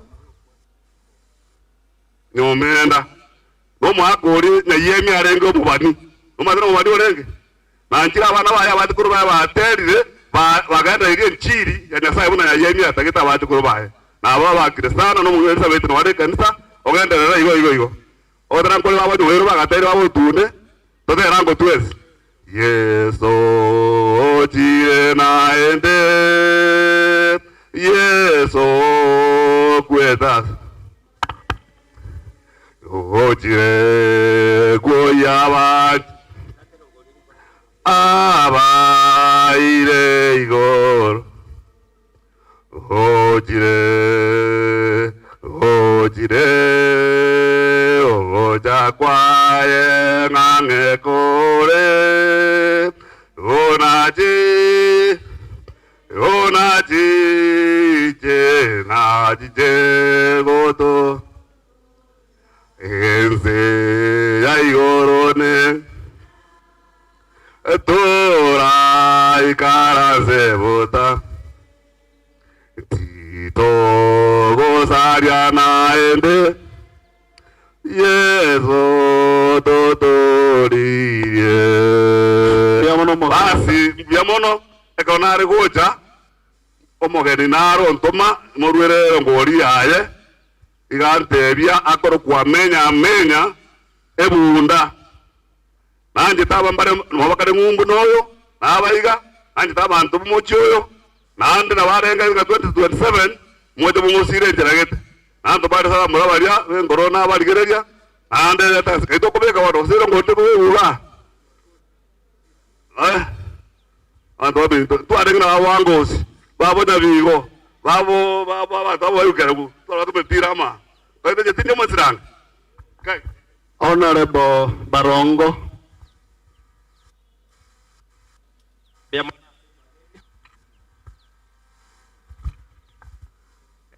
Na inche tigante bembia monasteri bageriga mwabere mokonga asoko urpole ya negocha senka yo mugaka matara mwalimu and the family tigante be pole sana asoko sirio mwana Benaya because Benaya no mwana tu amaete recently kera rumo Mombasa na achanya begali and we shared for some time anga have a full day I don't know so no kwa area nkonga but tukagamba nera training chagante ibono I'm taking off kangu kwa tu ekanera ena kochalia kaline gali akagenda one kerongo ngoralire I was so much surprised and shocked lakini kero muntu nabwa toro kenda ruwa yense kera chire iga katumusabira sako kenda nyasaye bana chitenere kina kyae ase siasa titinde itiko so mangana mange kyagera ntu akachikura tugakora bono tigabara ibale geti bakolegas let's support them manya no mosike gym ne roro for 5 years ntubu atiani crowds ke komorusi either be failure either be successful to my support to ko motebia se shidere twins bona abantu baya anya ne mirelie taya to motebia asemure roganeri abana funsi mpaka neriji basaris bali mutanyora na mukura na mika gochiali chi obise kegara chi basari nchi asogete bali mutara manyanga malieta moendo obise tabakari murigerelia malieta gosemenya mwanyore mwanyoreti maite emergency ngotigara chire mwara gena mwatenga ki ya nyekendi ya tigarete tweri gocha omosiko sora ntomubwatisi tomotebia sama koshare kunes ito lige na ama kurwe free education ya chete ya Kibaki. It's a big question. We don't see any progress here. Kwa sababu morocha magendro anya basongo watatu agachirete skuru nango kene keraga kitoko school here are very decent. There is a big problem in management. Ekaratu achaga no mwalimu osometi ga 40 years iga tu ate question nonya no kwanya nataka kwanya kurungumbu gas nyetunga kia ukora so yangu tukara nsta konye kenyore school ya itegende kya na wane birore mbiyo mabati yagotire mwalimu ngakibona mogocha ngakitogoja twakonye kwende otherwise mbiamono abani chinga chingora mbiamono sana tima etiero ngolia no senguru nango se baadaye sasa asante mbiamono apenige kwaya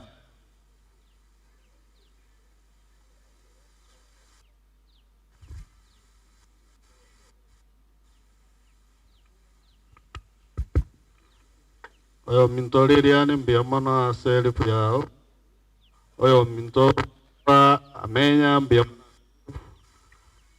minto barongo mbiamana ase elifu yao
Tunaomba familia ya Matara nyote msimame hapa mbele. Familia ya Matara, tafadhali, hatuna wakati, simama. Tukisema simama, kama unajua wewe unatoka kwa Matara, simama.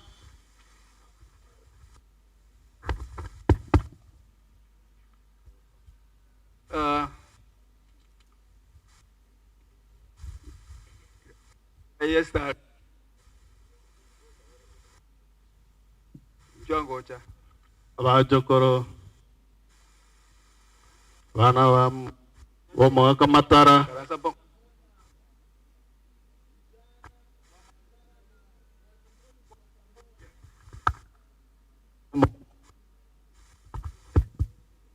ayo ikaransete kwangire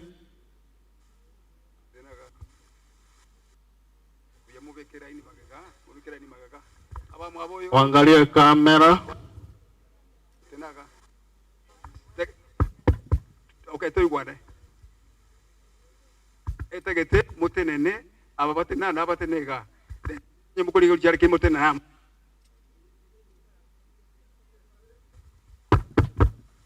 Enyombara ni tuga. Bona taka mwe pange kwangaro. Epangango. Mwe manyete.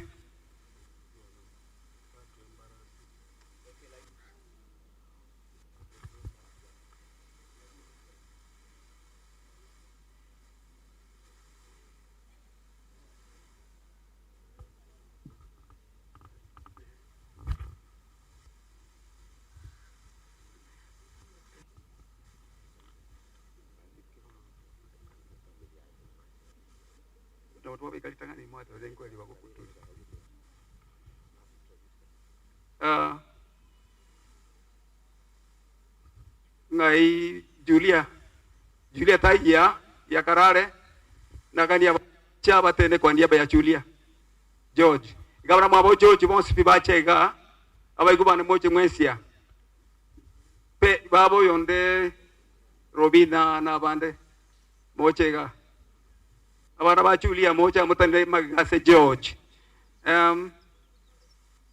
abana ba Moses moche motene na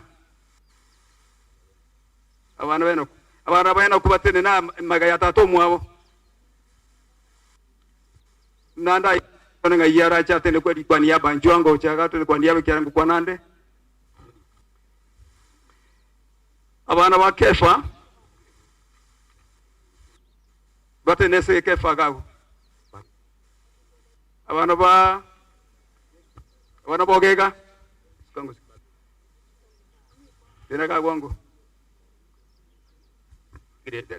everyone to be family abana Kefa ogega ngayale Eriki nchuko chansa mimi nako kuna shida hebu kaa na nini nyuma ya baba yako hapo Nyabuto Isnabalia Toche Kennedy Kennedy yale Opundo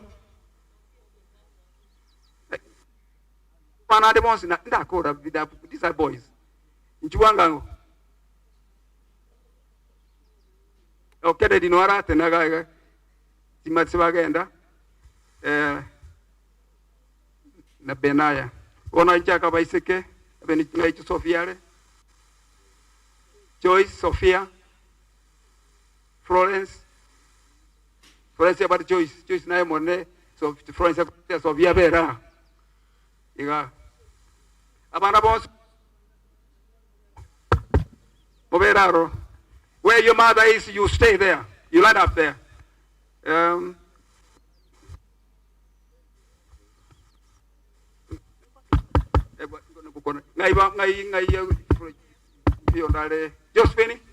Josephine Jane and Josephine Chibarongo Arara Mubera Karo Nyamoita Nara Ebuka Nyimapo Mwana Bokabwate Abamba ya Matarenene Baliban nyumba ya Esther ngayare Esther ngayare Esther Mokobi mutwali mogere Esther panga yiba abo bana baenda bwabo ngai Estera Njwango ene nyumba ya kabire ya tata ye Estera cha ni nyumba ya tatero monene robiranga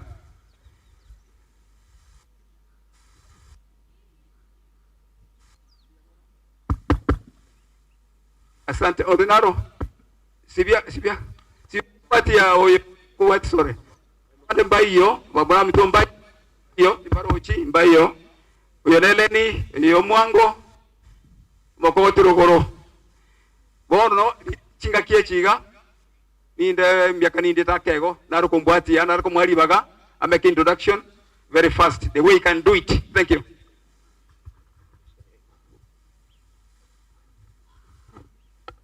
Bwana asifiwe. Mbona sikii sauti? Bwana asifiwe. Okay. Jina langu ni Enoch Matara. Kazi yangu ndogo sana. Nikitaja mtu na familia yake, wainue mikono, mwafanyie hivi, wakae. Alright? Moses, you're the eldest. Oh, Julia is the eldest. Julia, familia yake ndio hii. Inua mikono, mpungie watu. Julia aliolewa kule Machoge Kakelo. Thank you very much. Alafu tuje kwa Mama Elizabeth, first wife. Musa ndio mkubwa, anafuata Julia. Musa, familia yako ndio mkienda. Akwa familia ya Musa. Familia ya Musa. Inua mikono. Wako wawili, watoto si wako wapi? Watatu ni familia yangu. Niko na wake wawili. Okay. And that's correct. Wache hapa wafungie watu mkono. Hello? Move this way. Tunataka kuseparate. Tricky iko wapi? Alright. Hawa ndio family yangu. Mama ya watoto. Mama ya watoto. Thank you very much. Wave. Okay. Watatu ni Joyce, my sister Joyce. Njoo na family kwa hapa. Big family. Tembea haraka. Alright. Huyo ndiye anafuata mimi na watoto wake. Alright. Wasalimie. Time is against us. Thank you very much. Anayefuata Joyce ananifuata, anayefuata Joyce, Kefa and the family. Family ya Kefa njoo.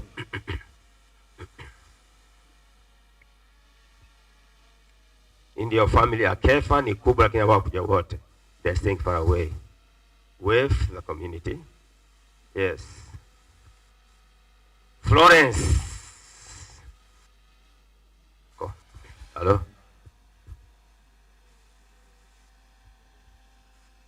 Yes. Huyu ndio Florence, ameroa kule Matunwa. Nyabitunwa. Yes, familia yake ndio hii. Wave the hands for them. Good. Na nyinyi basi, na nyinyi mfanye hivyo, sio kuangalia na mimi. Mnanishangaza sana. Wajua wachawi ndio wako hivi lakini wa Kristo. Okay, nafuata Ogega. Akuja na family. Don't move, I will give you a chance to talk because you come from far away. Back. Okay. Ogega, Sophia and the family in Kitutu kule. Yes. Ndio family ya Sophia. Anaifuata Florence. Wave. Alright. Family ya... Actually we are 14. So you will excuse me. Sio kwa nini. Sophia amekwenda. Okay. Jane. Is that the one between? Oh, Ken. Sorry. Kennedy yuko wapi? Hapa. Ameenda wrong. Move. Njuga. Okay. Ana watoto 9 lakini wengi wako mbali. Maega yomongina nani eno. Maega yomongina. Yes. Hiyo ndio family ya Kennedy. Kennedy anafuatwa. Thank you. Okay. Kennedy anafuatwa na Jane and Josephine. Jane and Josephine are twins, but the younger twin is late Josephine, ambao watoto wake ni hawa watatu, na huyu Jane wako nyumbani, watoke wawili na huyu. Jane married Uluyan. Thank you, Kwef. Na mwana huruma, you also reply. Okay. Karo mwenye bwanake yule asema mlisikia? Is my friend. Karo, one boy. Is the girl, is the boy, is everything. Yes, with them. Okay, tuje the wameisha. Yeah. Benaya the late.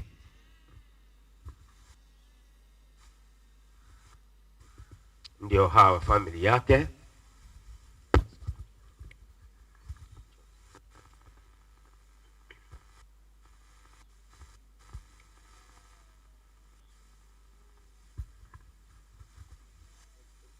Naanza na mke mkubwa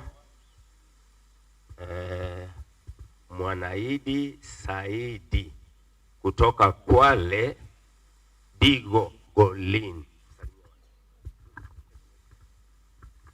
Habari zenu? Mwanaidi Saidi, kwetu ni Mombasa. Nimezaliwa Mombasa, nimekulia Mombasa. Nataka kutoa shukrani zangu leo kwa watu wote wamehudhuria. Lakini tumshukuru Mungu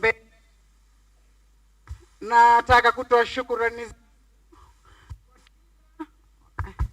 kwa kila mmoja yule ambaye alihusika kumsaidia mume wangu, kama kifedha, ulimbeba ama ulimpikia uji katika hicho kipindi kigumu mume wangu alichopitia wakati mgonjwa tokea 2021 hadi yuaga. Natoa shukrani zangu. Mungu awabariki, awazidishie wale wote waliosaidia mume wangu katika hiyo jani. Asanteni. Asante semeji. Pia aliangalia ya Bondo Beatrice Odhiambo. Pata nafasi. Happy Sabbath. Happy day. Kwa majina naitwa Beatrice Odhiambo. Mimi ni mke wa Benaya. Nimekuwa na yeye wakati yote wa ugonjwa. Akipitia hiyo shida yake, I was there. Huyo koroga uji, nilikoroga. Wakumbeba, nilimbeba. Wakumpatia dawa, nilimpatia.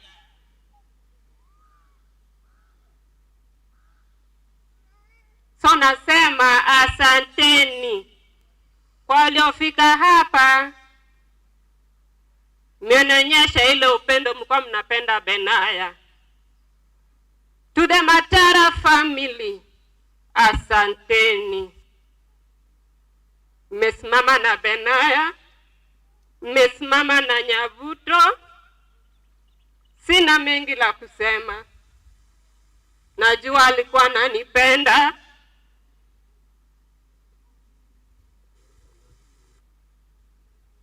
Na najua mahali ambako sahi amepumzika. Mungu awabariki.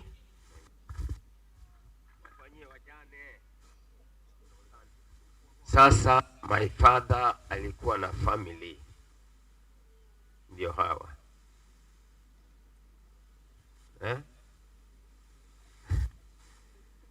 Tuko one team, in fact. one team. So you can introduce on my behalf.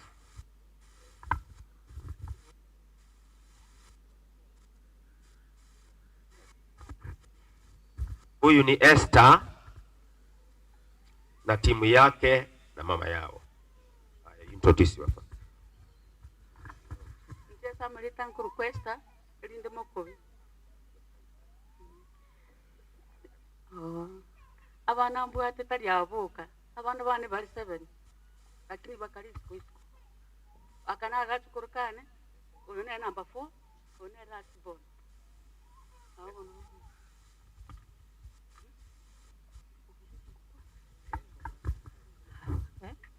Nkoroku Stella Mola Matara. Inche niche omwiseke womungina omoke umonene.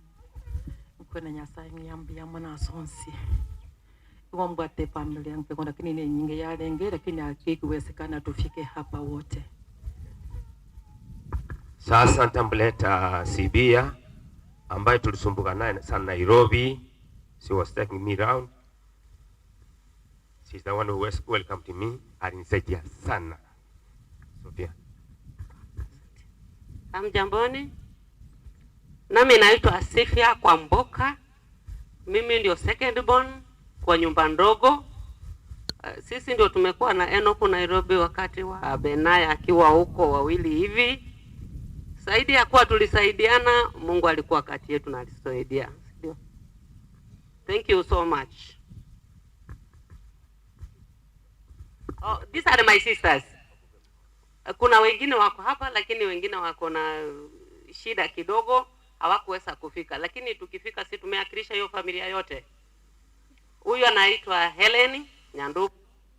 Ni 60 born in our family.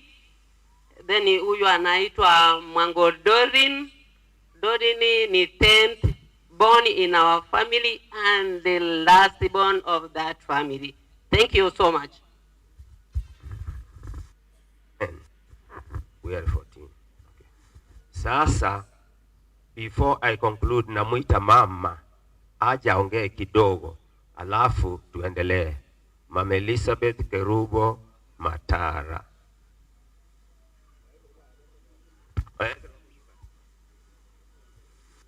Ino napita coffee. Ntang marage. Yes.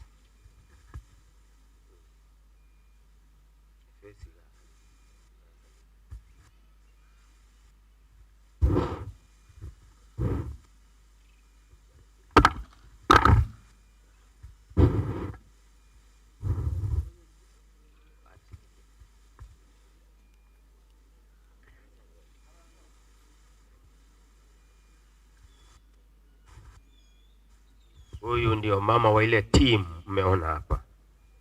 Ningependa asungumze. Tumeketi na yeye Mombasa miaka mingi na yeye ni mgonjwa. Kwa hivyo tumekuwa na yeye na Benaya sana kule. Ningependa aongee briefly kwa machache mama.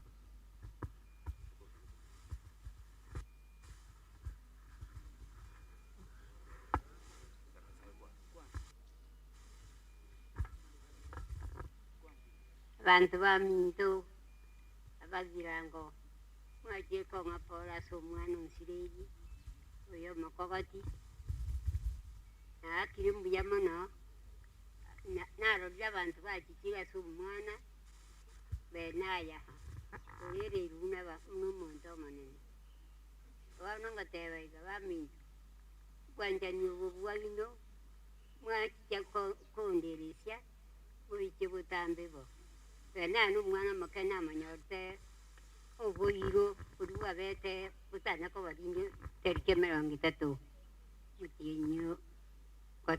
mutinyo gatatu sinyo gatatu bami obororombore munta konyora obororombore munta tari konyora bona musabe Nyasaye nkoro ya nereme kinya korengereria ngangaki bana ba kuri yo aringe sinyo gatana kabiri abasigi musabiri Nyasaye andindi myaka yane nemeke ya na inaivulitwo mwaka 26 imbainti miaka ntiri itwe betu na Queen Elizabeth na watata ibwete yetejo akanduka na nchi bantu wa mintu mukama kogenda chinse inyo mogende buya no mulembe nandi kaya kero muja como koba bona bankio muito bona senda bona wakoba na sabarindi muike buya nandi buya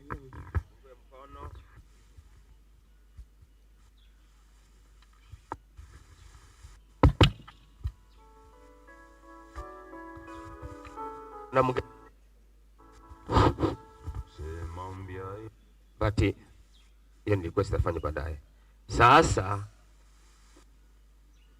hii kifo ya Benaya ngumu sana.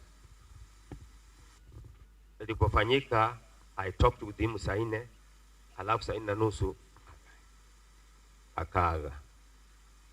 So nitakumuza, tutakuwa watu wawili wa kuongea. It is a unique death. He leaves a legacy behind that he didn't have a eulogy ambayo ilikuwa written. We liked it that way. Na family ina power ya wote, si ndio? Sasa eulogy yake okay. Mmea niweke karibu kumbe.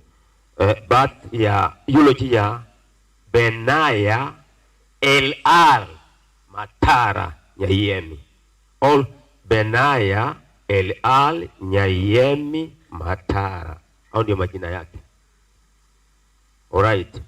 The late Benaya was born the year 1973 in Amaiko village, Ucha sub-count, Kisii count, as a last born of the late Davidson Matara Oruta and Mama Elizabeth Kerubo Matara. He was a brother to Julia, Moses, Enoch, Joyce, Kephas, Florence, Ogega, Sophia, late Nyabuto, Kenneth, Jane, late Josephine, and Caro. His uncles, Dickson Matunda, late Omwando, and late Nyasaka, and late Ombaire. Education of the deceased and the work. Benaya El-Al Matara started his early education at Regena Primary School in South Mogirango. Alianzia hapa South Mogirango. He later transferred to Mariakani Primary School, CC, in Kilifi. Alright. Alisoma hapa to grade 3, akaja grade 4 in Kilifi. Alright. After KCP, he passed very well and he joined Mariakani Secondary School in Kilifi. In Form 2, later transferred to start Form 3, transferred to Mwea Secondary School in Kirinyaga.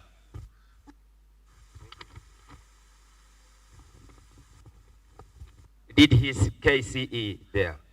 After that, he joined a college for his diploma, Bandari College. He was majoring in shipping maritime. Alikuwa akisomea kazi ya meli, transporting, getting mizigo kutoka Mombasa to Uganda and other areas. That's what he's doing. All right. He worked with a company. He worked with the companies in clearing and forwarding. Later, he was employed by Amuzungu, company yake inaitwa International Mitchell Codes Shipping Line. Why did he employ him? The Muzungu was punished to pay 7 million for the mistake, which was very small. When he was interacting with the Benaya said, no, it must be 1 million. No, I can reduce to 1 million. Then the Muzungu said, if you reduce to 1 million, I will employ you. He went to court and the Mzungu was punished by 1 million. So he deployed him and sent him to Nairobi, where he was importing and exporting. So after 4 years, he left that work. After 4 years, he was employed by an international company belonging to a Ghanaian as operational manager until his death on 7th mwezi wa 6, 2023. Married, Naya was married to 2 wives, Mwanaidi Saidi and Beatrice Odhiambo.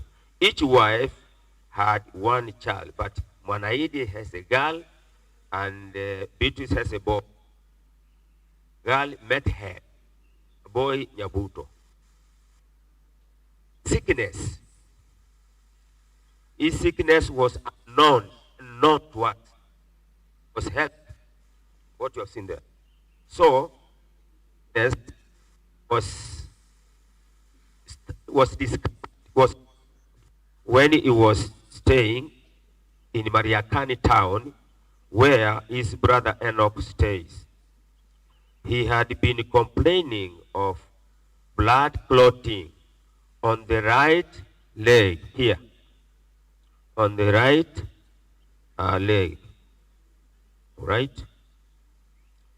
He had been complaining, of course, of blood clotting on the right leg, below the knee. Later, the clot developed in the heart and then to lungs. He was rushed to Mewa Hospital, Mombasa, and then to Mombasa Hospital for X-ray. Later, his doctor told us that we should transfer him to Coast General Hospital, where he's working, so he can make preparations for the ICU for a night. He was discharged the next day.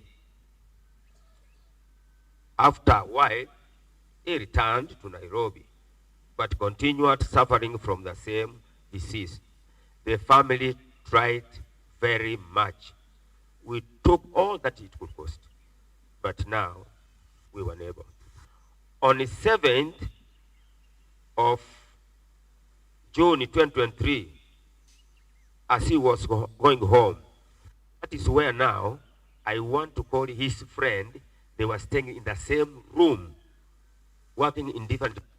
So, can Bosile please come forward and give this? Bosile, come. We can't be fast. This is our day.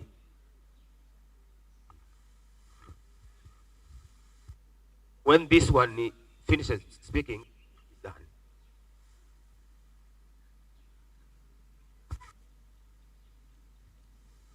Ngoja wapatie ilikuwaje.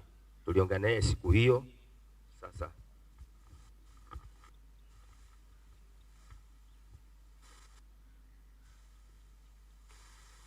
naam, kwa majina vile mmesikia, mimi ni Elijah Bosire. Benaya Elal, tumejuana naye kwa muda si mchache vile. Tumejuana naye karibu miaka kumi na miwili. Tulianzia naye Ruiru, hapo ndio tulijuana naye. Mwisho tukaachana, akawa amerudi Mombasa kikazi. Mimi nikabaki Nairobi. Ilifika mwaka 2020 pia nikawa nimetuma Mombasa kikazi, isipokuwa tuko nafanya kazi same. Nikamkuta Mombasa, akanikaribisha, akaweza kunitembeza Mombasa, hata kwake nikawa nimefika. Tukaja tukaachana wakati niliweza kurudi Nairobi tena, na akaendelea na kazi yake. Mwisho amekuwa akiniambia communicate, akiniambia atafanya kunitembelea Nairobi na ana mpango anaweza tumwa kikazi bado. Miezi miwili imepita hadi kifo chake, akaniambia anastahili aje. Kwa hivyo nimkaribishe akae nami afanye kazi ndiye ajipange awe akikaa kivyake. Kamwambia mna shida, njoo. Elali akaja akaniambia hata hivyo angekuja mapema, lakini kuna shida ilifika ikatokea kidogo, akawa mgonjwa, amekuwa admitted, so amekuwa na shida ya kimwili. Mwambia mna shida, kama kwa wakati huu imekuwa sawa, tayari. Nimekaa naye akingojea, ambaye alikuwa amemwaahidi, wameongea naye ya kwamba angekuja kufanyia kazi, ikawa bahati mbaya travel nje ya nchi. Sasa ikawa ni kumngojea, kaendelea kujipanga. Siku ya mwisho manake ndio ya maana sana kwangu. Nilipotoka ilikuwa siku ya Jumamosi. Ijumaa jioni nikamwambia kesho ni kama siendi kazini, tunaweza enda kanisani. Akaniambia mna shida, tutaandamana. Basi tukalala tukijua kesho yake tunaenda. Nilipoamka asubuhi akaniambia hapana boss, nasikia vibaya kidogo. Namwambia wewe tulia, hebu mimi niende.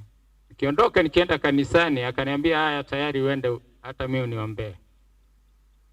Nikamwacha kwa nyumba kama kawaida. Niliporudi nikamkuta, tukakaa naye, ikafika jioni, tukajipanga kwa mambo ya maankuli ya jioni, basi tukalala. Jumapili nikaamkia kazi. Jumatatu nikaamkia kazi. Jumanne nikaenda kazini. Jumanne si kwenda kazini, Jumatatu jioni. Sasa niliporudi kutoka kazini akaniambia nimeshinda vibaya leo kidogo. Kamwambia, nikamuuliza nasikiaje sasa? Nasikia kama kuna homa kidogo, ile imenizidia, yani imenishika, ni kali kuliko kawaida. Kamwambia vumilia, wacha nitayarishe chakula tule, tuone vile itakuwa. Ngao tulilala, lakini usiku alisumbuka sana. Ile hali ambayo ilinifanya kesho yake nisiende kazini hiyo Jumanne. Kwa maana niliona vile ameumia. Nikangoja kufika usubuhi, basi nione vile tunaweza enda hospitali akaangaliwe. Lakini maajabu ni kwamba na shetani ni muongo. Ilipofika usubuhi ya Jumanne akaamuka. Akaniambia boss, nasikia niko sawa. Tayari nikaona tayari sijaenda kazini, waja tu nikae kwa nyumba vile tulikuwa tumezoea. Kama sijaenda mahali, ilikuwa ni kushinda kwa nyumba, tayarishe chakula, bado tukae kwa nyumba tu. Manake hatukuwa na shughuli zingine. Naye hakuwa na ile hali ya kutaka kutembea sana. Tukatulia. Hiyo Jumanne hiyo asubuhi kuna communication alikuwa anaongea na mke wake Beatrice. Hiyo masaa yote nasikia wakiongea, manake tulikuwa kwa nyumba. Mwisho akaongea na Mr. Enoch hapa. Wanaongea kwa simu, lakini kwa vile niko pale kwa nyumba ningeweza kusikia tu. Tayarisha chakula mwendo wa saa 7 hiyo.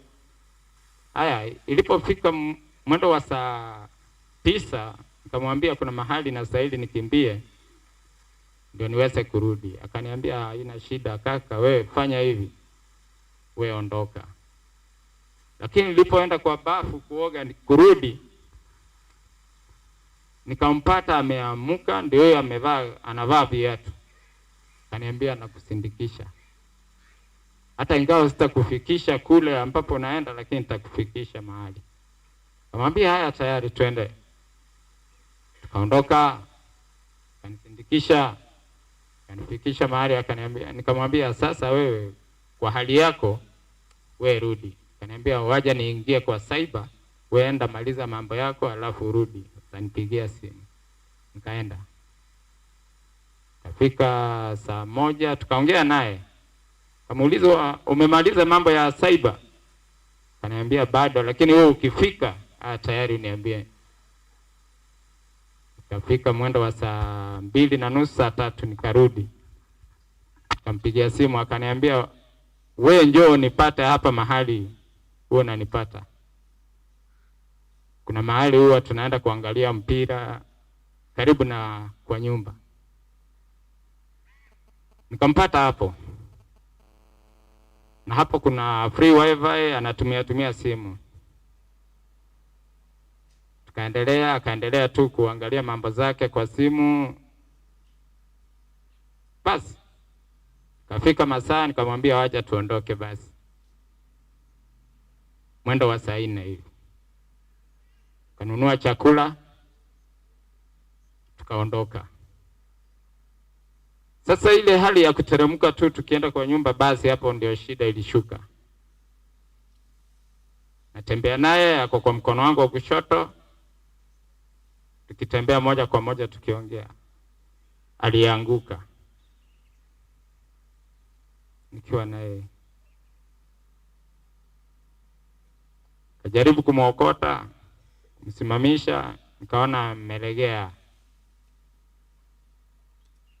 Na ni mimi na yeye. Kumgeuza nikaona hapana, nguvu hana. Kijaribu kumfanyia first aid kidogo, kumpiga press ups za kifua ndio at least again, nikaona hapana bado. Kaniambia nisaidie na maji. Kaangalia kwetu mahali tunakaa na mahali tupo. Kaona ni karibu ndio, lakini siasi nikamwacha pale niende kwa nyumba. Kaona waje nijaribu apate nguvu ndio tutembee tuangalie maji. Maana yake si kuona kama ilikuwa serious hivyo. Kamuinua akawa mzito kidogo tu, ndio jamaa fulani akatokea nyuma yangu, akamwambia nisaidie, huyu ndugu yangu amezidiwa kidogo, lakini ni mgonjwa, nisaidie tumpeleke kwa nyumba. Lakini tunapotembea amemshika upande huu na mimi upande huu, tukienda kwa nyumba bado amelegea kweli. Ndiposa nikaona hapana, hatuwezi. Hapo ndio niliambia huyu mwenzangu, nikamwambia badala ya kuingia kwa nyumba waje tuingie kwa hospitali. Kuna hospitali private iko hapo karibu tu. Tukaingia. Ndio kuingia ambaye tulimkuta pale nasi. Alipo tuangalia tumembeba. Kaniambia hapana, huyu hatumwezi, mpeleke hospitali nyingine. Kumuuliza, si hata umwangalie tu kidogo basi? Haya, akakataa. Sasa ikawa ni mimi na yeye tumtoe nje, tutafute njia ya kumpeleka hospitali nyingine. Ndio kumtoa, kufika nje ya gate, ananiambia hapana bosi, mimi nakufa. Kamwambia, usiongee hivyo. Mimi nakufa. Na ndio hivyo alikufa. Kutoka hapo hamna mahali nampeleka. Sasa ni mambo ya kesi, manake amefilia nje ya hospitali. Tafuta vile nitaongeresha maaskari wafike mahali hapo kulingana na sheria. Walikuja, kawaelezea kweli, wakafika kwa nyumba, wakaona kuna madawa alikuwa anatumia. Ikawa ni kumbeba na kumpeleka moja. Usiku wote ikawa ni hiyo shughuli. Kufikisha moja, tukamweka. Maaskari wakaniambia, sasa wewe uendi na simu yake uendi nayo, kwa ajili ya security, wacha tuiangalie kama kuna vile itasaidia ama kuna mambo mengine inaweza fuata. Ambia hamna shida, aenda nayo, lakini kenye mfanye msiizime kabisa kabisa, muiache tu hivyo. Ambaye atapiga mwambie, kwa sababu kwa wakati huo wote hamna namba nilikuwa nao kwa kichwa ya familia. Kwa hivyo hamna venye ningeweza kuelezea yeyote yule. So nikaingia kwangu, nikaketi pale mpaka usubuhi. Ndio nikashtuka, nikaona hapana, wacha niangalie kwa makaratasi yake hapo kama kuna namba anaweza ipata. Nafikiria nilipata namba moja hapo. Sijui kama ambaye niliongea naye yako hapa, msichana fulani hapo. Ndio huyu basi, njoo kidogo.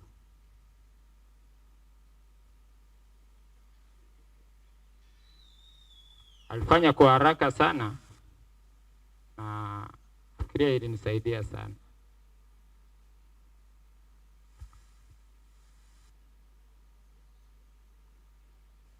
Basi namshukuru sana huyu, kwa sababu namba yake ndio nilipata ya kwanza. Vile nilimuelezea, akaniambia kama ni hivyo, waje niwajuze babangu, mamangu. Tayari nikajua. Basi mwanzo nilijiuliza, si angekuwa ni kijana ambaye nimempata, sasa ni msichana, ataweza kuwa na hiyo haraka kweli? Ndiposa namshukuru, alifanya haraka kweli, akawajuza. Ikawa sasa ni kupigiwa simu mimi mwenyewe kielezea.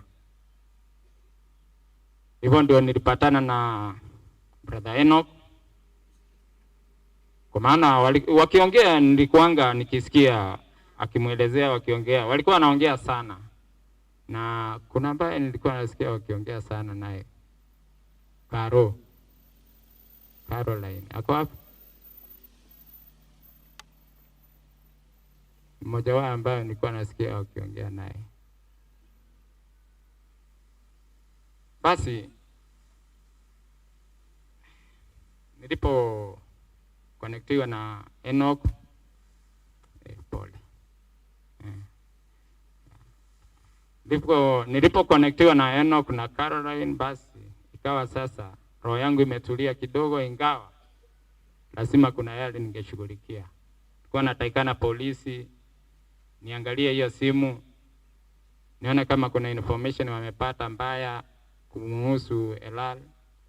Akaniambia haya, kile utafanya contact watu wake, umewapata? Nikamwambia tayari wako njiani. Basi wakaniandikia, kaenda mochari. Vile nilikuwa nimechukua zile barua, ilikuwa ni mimi sasa, lazima mimi niwe pale. Noko akaniambia yuko njiani yuaje. Ingawa ilikuwa ni siku moja, lakini niliona ni kama mwaka nikimngojea. Manake nilikuwa ni mimi nafika mochari, narudi, naenda polisi, nafanya hata sipumziki. Nilipokuja, nashukuru sana, walifanya kuandamana na Sifia. Sifia upo? Sifia. Chok kidogo.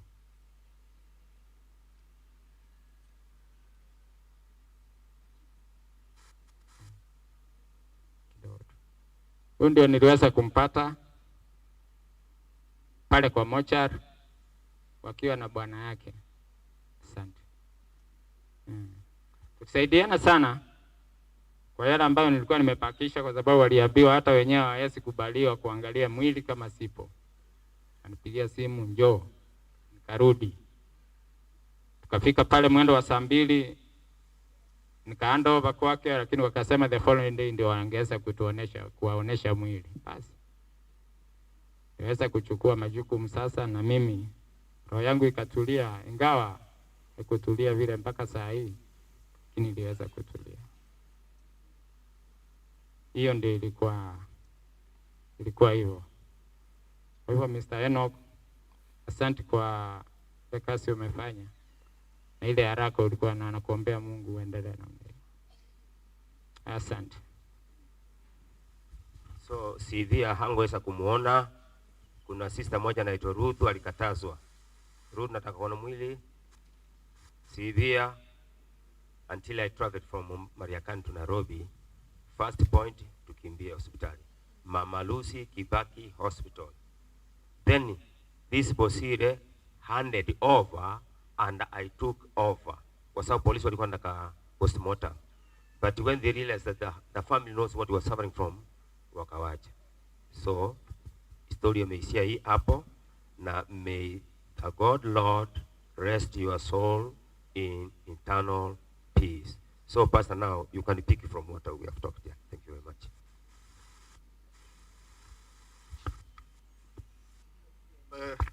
Kiombe kelisimi wako kalmaega. Kiombe kelisimi wako ra mutigare maega. Kiombe kelinya buto matara kora etokomera na nguvu ali mambi sana 8. Asante sana. Wakati umeenda sana. Ningependa kuita Nyandito Imole mukaribishe pastor. Baada ya wimbo, Elder Zablon atafanya maombi atuletee pastor, na baadaye tutafanya maombi ya mwisho, then the rest can follow. Kindly Nyandito, time imeenda sana. Karibuni.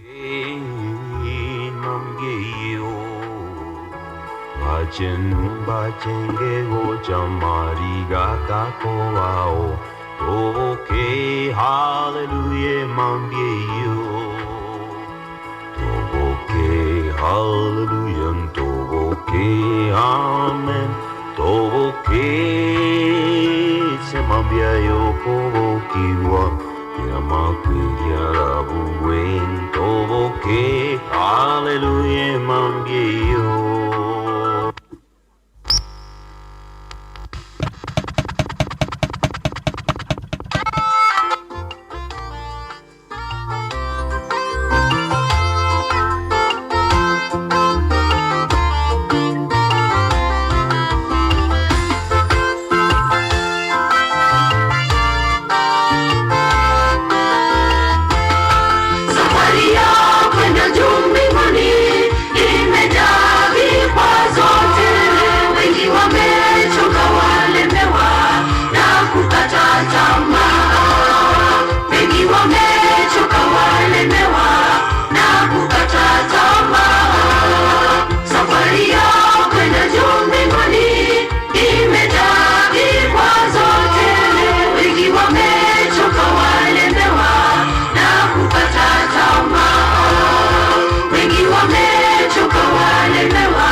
kitambo tutafika.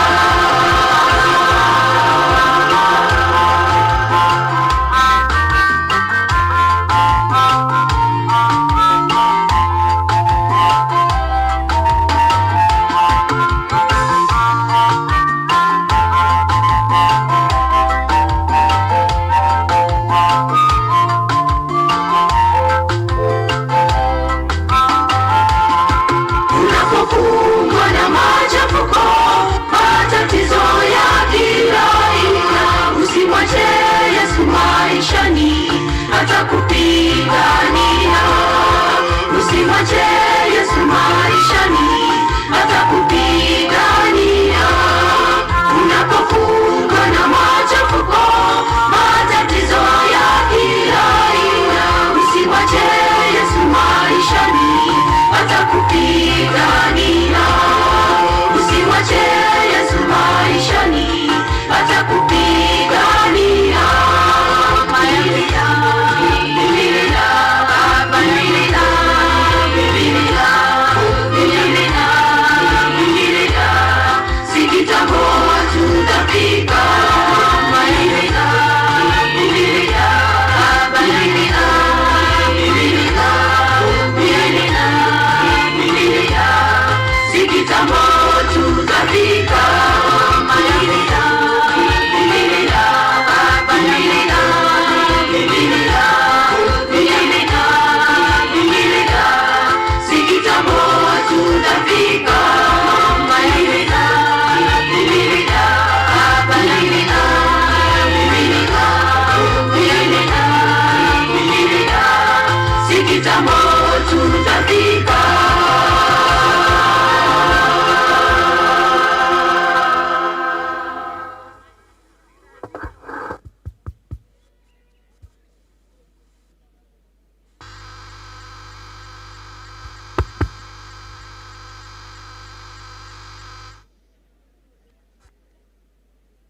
sabe omotenu omotongi twatase magora ase omugaso bono tokena ning'ambu ya mono nonya torasa amabi kwabeire amo na intwe goika ekerenge eki oito nande bone kero omokoreri agochigocha pasto ito twamabeki ense ya ao omotumia muno orarorere biya tata nyasaye na abana bao tonyore kindu tokogenda na kero kikage gotosukuma korwa obogima ocha ase obogima bogocha bono tigo gwanja kwao koreke twasabire na kwegena ase erieta richanu ria Yesu yoro omotori oito. Amen.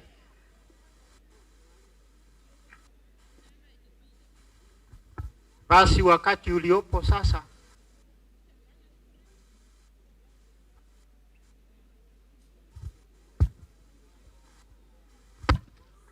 totegererane kero pasta agocha ni kumleta tu Pastor Zablon Turungi. Wapendwa katika Kristo, na wasalimu kwa jina la Yesu. Hamjambo. Ningependa kusema samahani ambao mnataka kuondoka. This is the most important part. Kama unataka kuondoka, tunakupa wakati uweze kuondoka. Tuombe na familia. I am seeing people standing and talking. Watu wale ambao mnaendelea kuongea kwa mkutano kabla hatuchamaliza, that is not fair to the late who is resting in the coffin. Mungu mwenye nguvu na uwezo maisha yetu anataka kuongea na sisi. Naomba mpatie heshima yake Mungu. Tafadhali, kama unataka kuongea na uko na mkutano wako, mutoke. Kama muko kwa mkutano huu, muketi, tupatie pasta nafasi ya ongee. Vile vikundi ambavyo naona vimesimama kule nyuma, wale ambao mnasalimiana kule nyuma,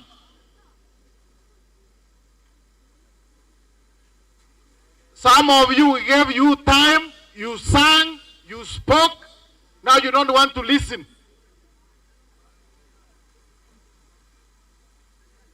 Patia pastor nafasi aongee. Tafadhali tutulie tuweze kuomba. Mtakatifu Mungu na Baba yetu ishie milele na milele, tuna wingi wa shukrani kwa sababu sisi tuko hai, wengine wamelala mavumbini, na siku ya leo ni siku ndugu Benaya anazikwa. Angoje siku ile ya ufufuo utakaporejesha ufalme wako. Wengine ambao tuko hapa hatujui nyakati zetu za kupumzika ni lini. Tungependa utufariji na utushauri jinsi ya kuchukulia maisha haya tulio nayo. Kwa wale ambao wangetulia hapa, tunaomba kila mmoja abarikiwe na mapenzi yako itendeke katika kila mmoja wetu. Ndilo ombi letu katika jina la Yesu Kristo ambaye ni Bwana Mwokozi wetu. Amina. Ningependa kusema ningeongea mengi lakini muda ndio hauniruhusu. Kakia abantu bomonene ngikia balia. Abantu bomonene Nyasaye batongete bono gosengo. Iga Nyasaye na ile libagaga.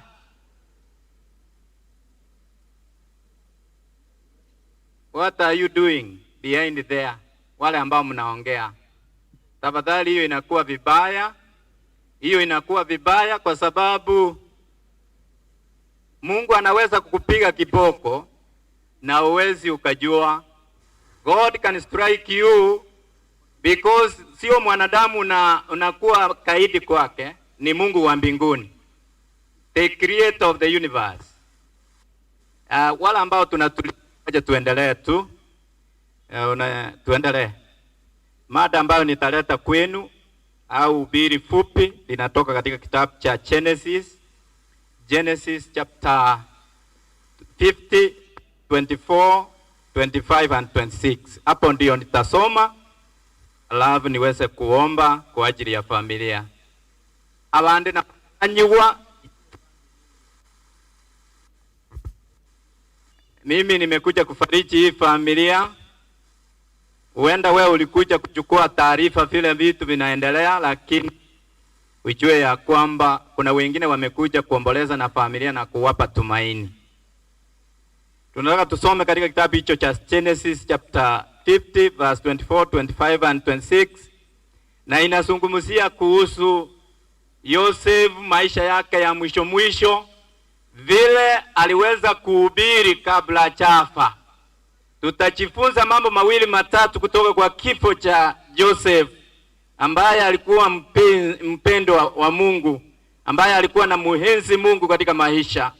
Yusufu alipotimia wakati wake wa kulala, aliweza kuita wazee wa Waisraeli, akazungumza maneno ambayo yako hapo, akawaambia kila ambacho kilikuwa kusudi lake, kila ambacho kilikuwa lengo yake. Afu Yusufu akalala.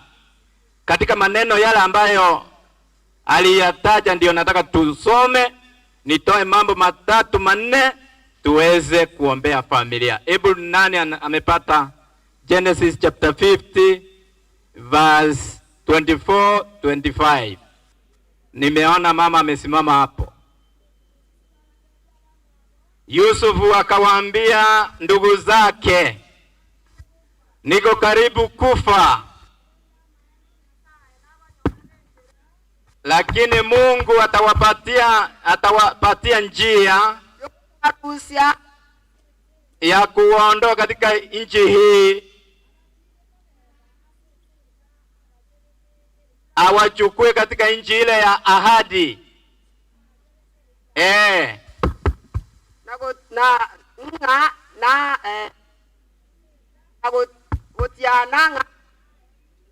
Na ile nchi ambayo aliapa kwamba atampa Ibrahim na Isaka na Yakobo.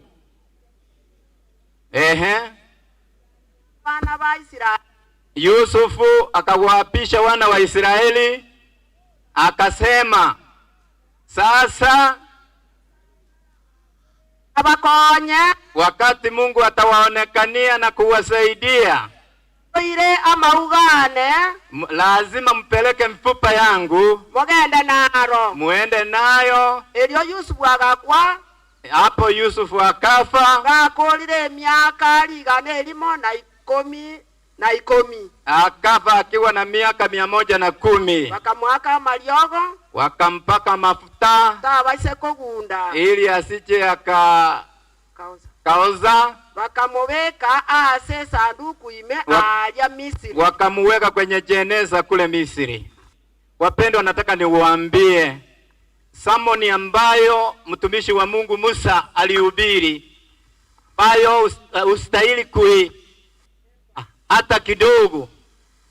The first point that we get from Joseph ni kwamba Yosefu anasema ya kwamba maisha ya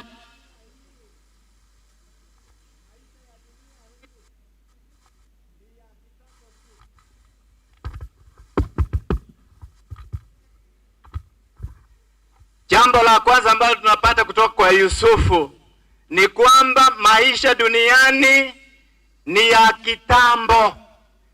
Wapendwa wale ambao mmekuja kuomboleza kifo cha Benaya, mimi siongei na marehemu Benaya ambaye amelala kwenye jeneza, lakini ninaongea kwetu wale ambao tumeketi hapa, wengine tutalala hivi karibuni. Ujue ya kwamba vile tunahudhuria matanga ya wenzetu ni kwamba life here is temporary. Tuko katika ulimwengu kwa muda mfupi. Hilo ndilo lilikuwa wazo la ndugu Joseph. Akaambia ndugu zake kwamba mimi ninaona ninakufa. The way Benaya told yule ambaye aliitwa Bosire, alimwambia ya kwamba mimi nakufa. Na Joseph na yeye aliambia ndugu zake ya mimi ninakufa. Ninaona mimi na maisha yangu yamefikia ukingoni katika dunia hii, ninaelekea kufa. Wapendwa katika Kristo, nataka niwaambie, whether you like it or not, life here is temporal in this world. Ukiona mwenzetu amelala pale kwenye jeneza, inatoa hotuba ya kwamba hapa duniani tuko hapa kwa muda mfupi, tunaondoka. Tutaondoka ulimwengu huu. Hilo ndilo jambo la kwanza Yosefu anaambia ndugu zake. Amewaambia, mimi ninakufa. I am not permanent in this world. Siwezi nikaishi hapa milele. I am going. Ninaenda kulala na mababu waliolala kitambo. Yosefu akaweza kuandaa ndugu zake, akiwaambia mimi ninakufa. Lakini hata ingawa ninakufa, kuna ahadi ya Mungu ambayo haiwezi kutoka katika moyo wangu. I have the promise of God in my heart.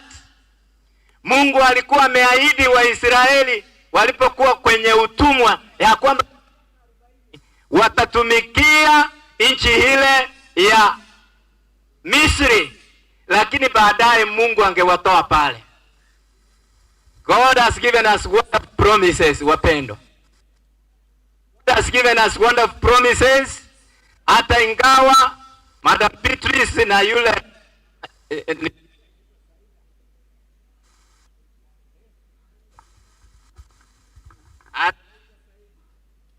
ambao ni wajane ambao wamebaki. Jambo ambalo nataka kuuambia ni kwamba Mungu ametupa ahadi ambayo inatupatia tumaini. Maana Biblia inasema saa inakuja, wale ambao wamelala kwenye mavumbi wataitwa kila mmoja afufuke, na watafufukiwa makundi mawili. Kundi la kwanza ni wale watapata uzima wa milele, na kundi la pili wale waliokataa wokovu ambao Mungu ametayarishia kupitia kwa Yesu Kristo na chake kwenye msalaba wa Calvary. Wapendwa, nataka niwaambie ni kwamba hata ingawa maisha yetu duniani yako tembo, unastahili kujiandaa. When you learn that life is temporary in this world, You need to prepare yourself.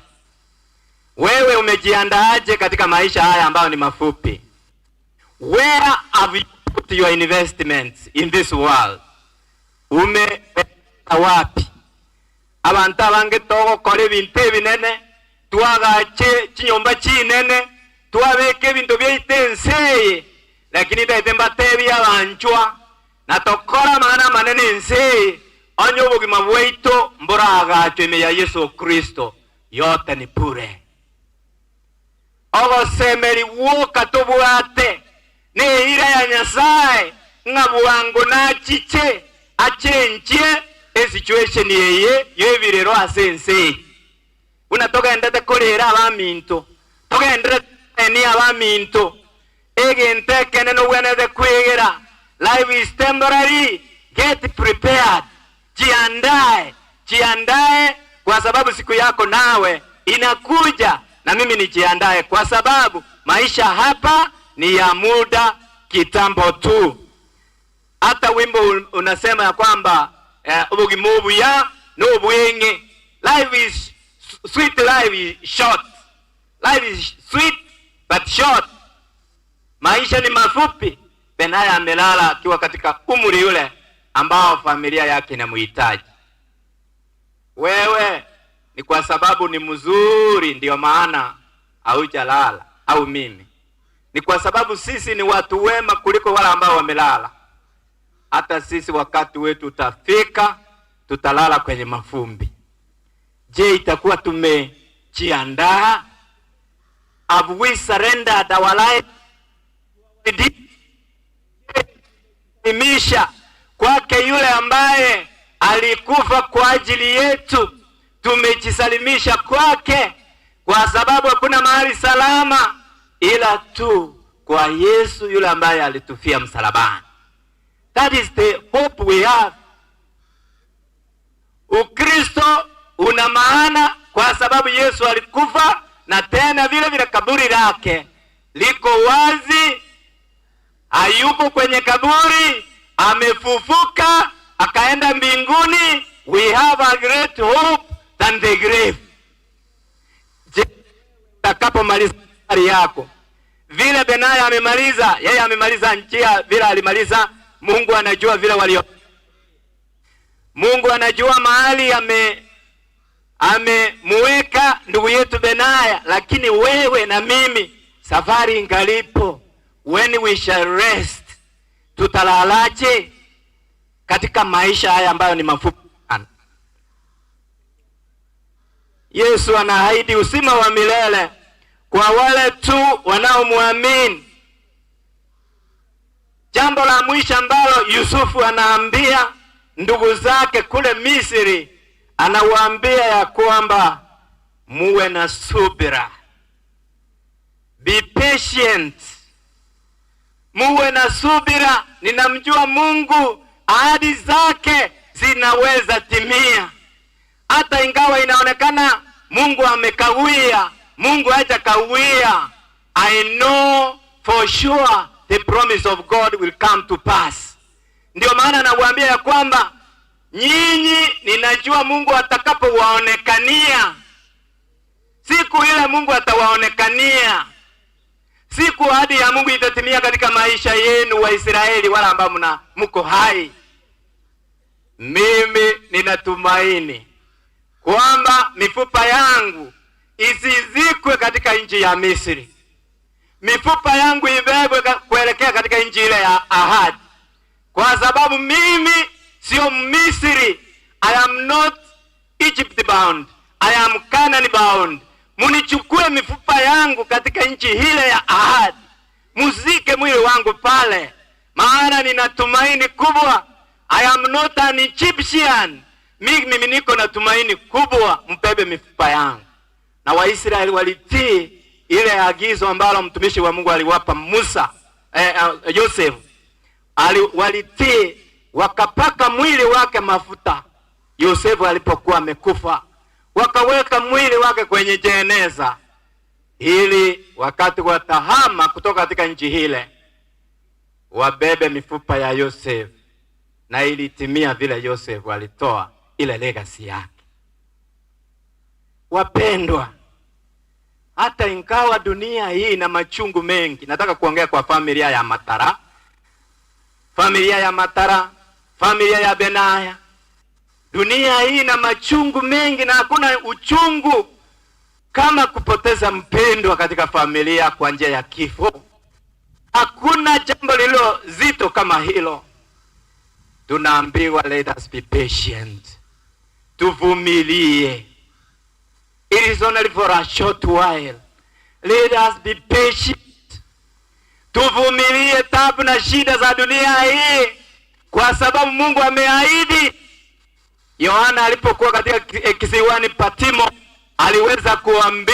aliweza kupewa njozi, akaona nchi mpya ambayo inakuja, na mahali ambapo utavutwa machozi, wale waliolia machozi yale ambao walilia dunia. Tuwe na subira katika shida na matatizo. Toba baremereri ekiagarense erone bwata amarure batonyonsia omungino oli mwatebe Elizabeth igateba tumusabe tuombe. Mama Elizabeth alisema tumuombe kwa sababu dunia hii ameona machungu mengi.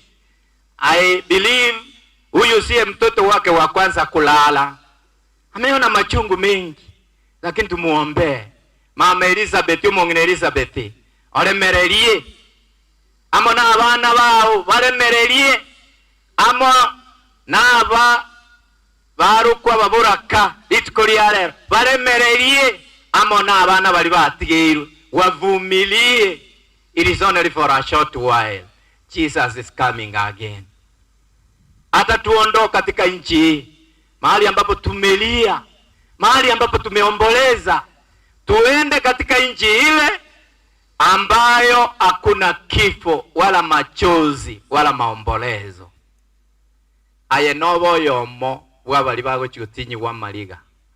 Je, wewe utakuwa kati ya wale ambao watavutwa machozi, wale ambao watapanguzwa machozi, au wewe utakuwa kati ya wale ambao watalilia miamba na milima iwaangukie, wasimuone Yesu akikuja kwa utukufu mwingi na heshima nyingi? Ni ombi langu kwamba Mungu wa mbinguni akusaidie upange maisha yako ukiwa hai. Jisalimishe kwake Yesu Kristo ukiwa hai. Unapolala utalala na tumaini kama Joseph alivyolala na tumaini.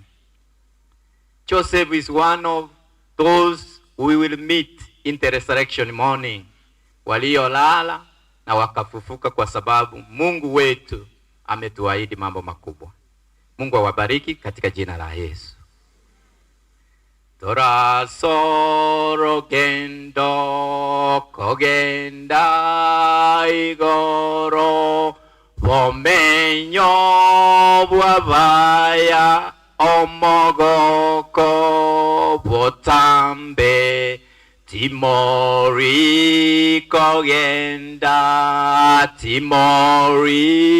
kogenda mintonjo togende ngaseito igoro visieri chindwaki vikomeka meka mwateva Timori kogenda igoro Timori kogenda Timori kogenda mintonjo togende ngaseito igoro ase ense eria bareo abachenu tibari wechanda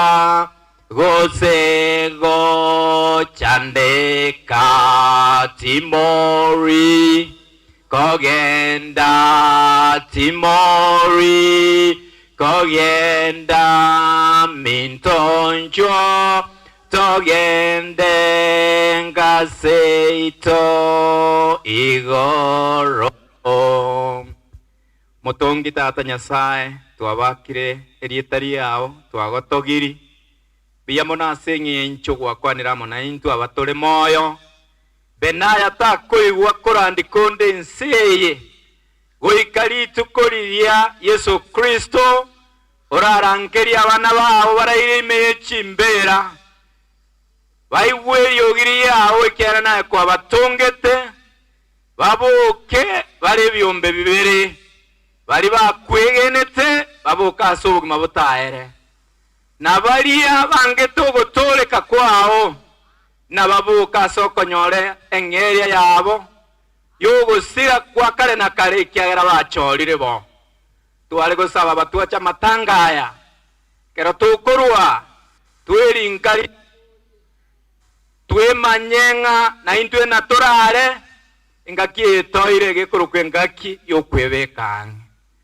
twebekange asobo wanje Yesu no mabori bubugima bwaitu gakiende yonsi oranje tutimoke tone no gosemeria koro wanja kwa story getambukire kubwatia obumunyakirego na kugosaba waito ime ya Yesu mabori ito amen. Tunaingia katika sehemu yangu. Asante wala ambao mumevumilia. We are up. Tuko karibu kumaliza. Sasa ni wakati tunaleta ile machozi yetu kwa ajili ya familia hii ambayo imepoteza mpendo wao. Toleta mariga, tulete ile rambirambi zetu zile za matendo, sio za maneno. Tufariji hawa familia kwa sadaka ile ambayo ulileta. Usiende na sadaka yako kama ulikuja kuomboleza na familia hii. Na ningependa wale tulio upande katika sote uweze kuleta rambirambi zetu ili tufariji familia hii iliyo viwa. Sababu nimeomba, ninatoa yangu na nyinyi. Nimesema tulete pande sote.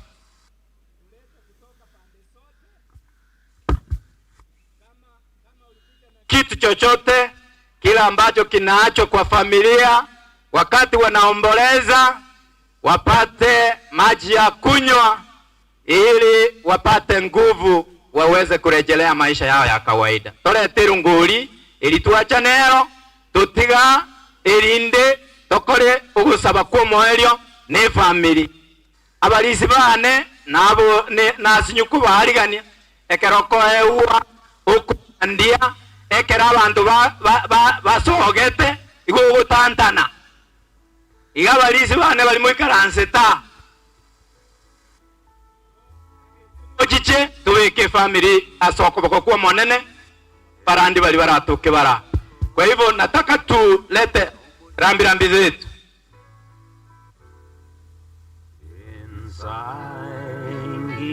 Asante, mbarikiwe. Shukrani. God bless you. Muyakorera n'abakorera. Muyakorera n'abakorera.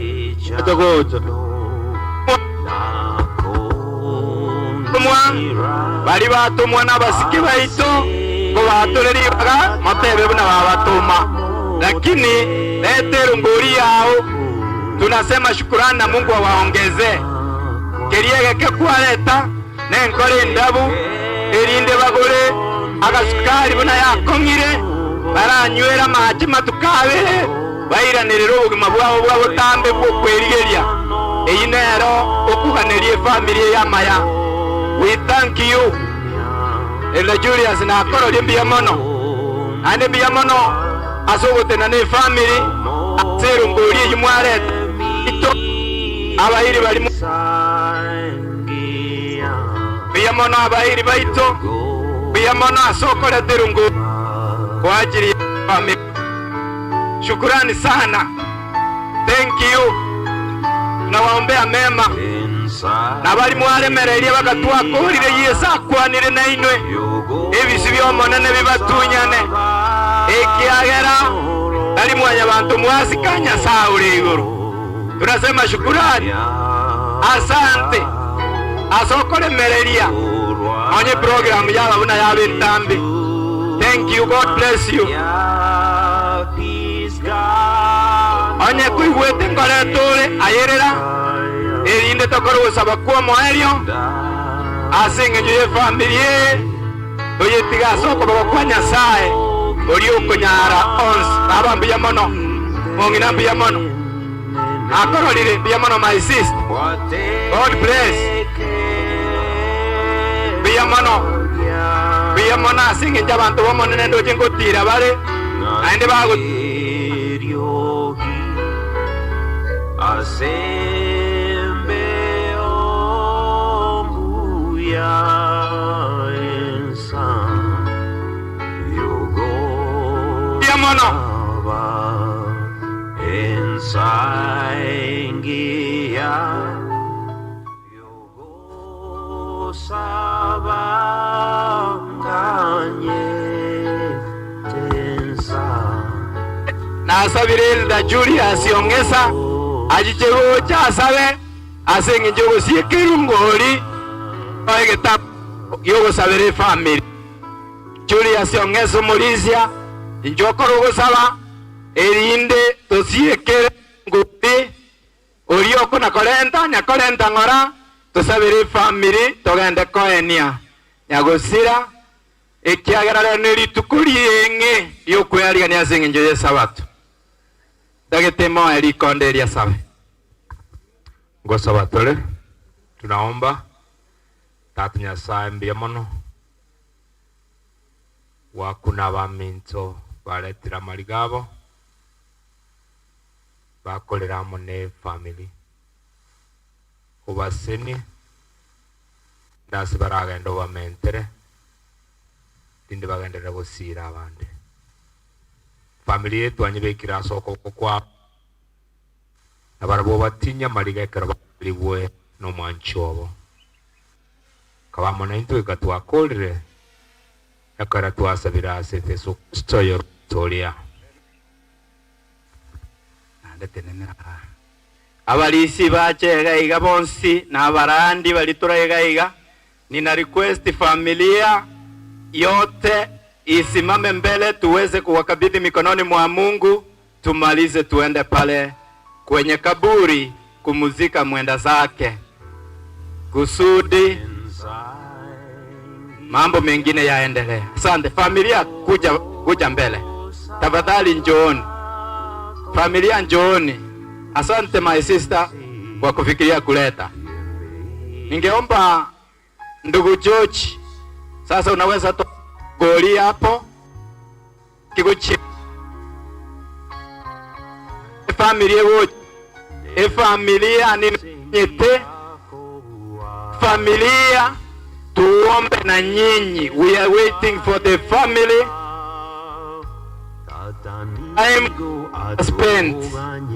Time is fast spent. Tunataka tuwaombe faraja ya Mwenyezi Mungu na mibaraka ya Mwenyezi Mungu katika ulimwengu huu ambao ni ulimwengu mbaya. Sijui kama ni hawa tu ndio tunaomba nao. Wale ambao wako willing kuja tuombe na wao wasimame mbele.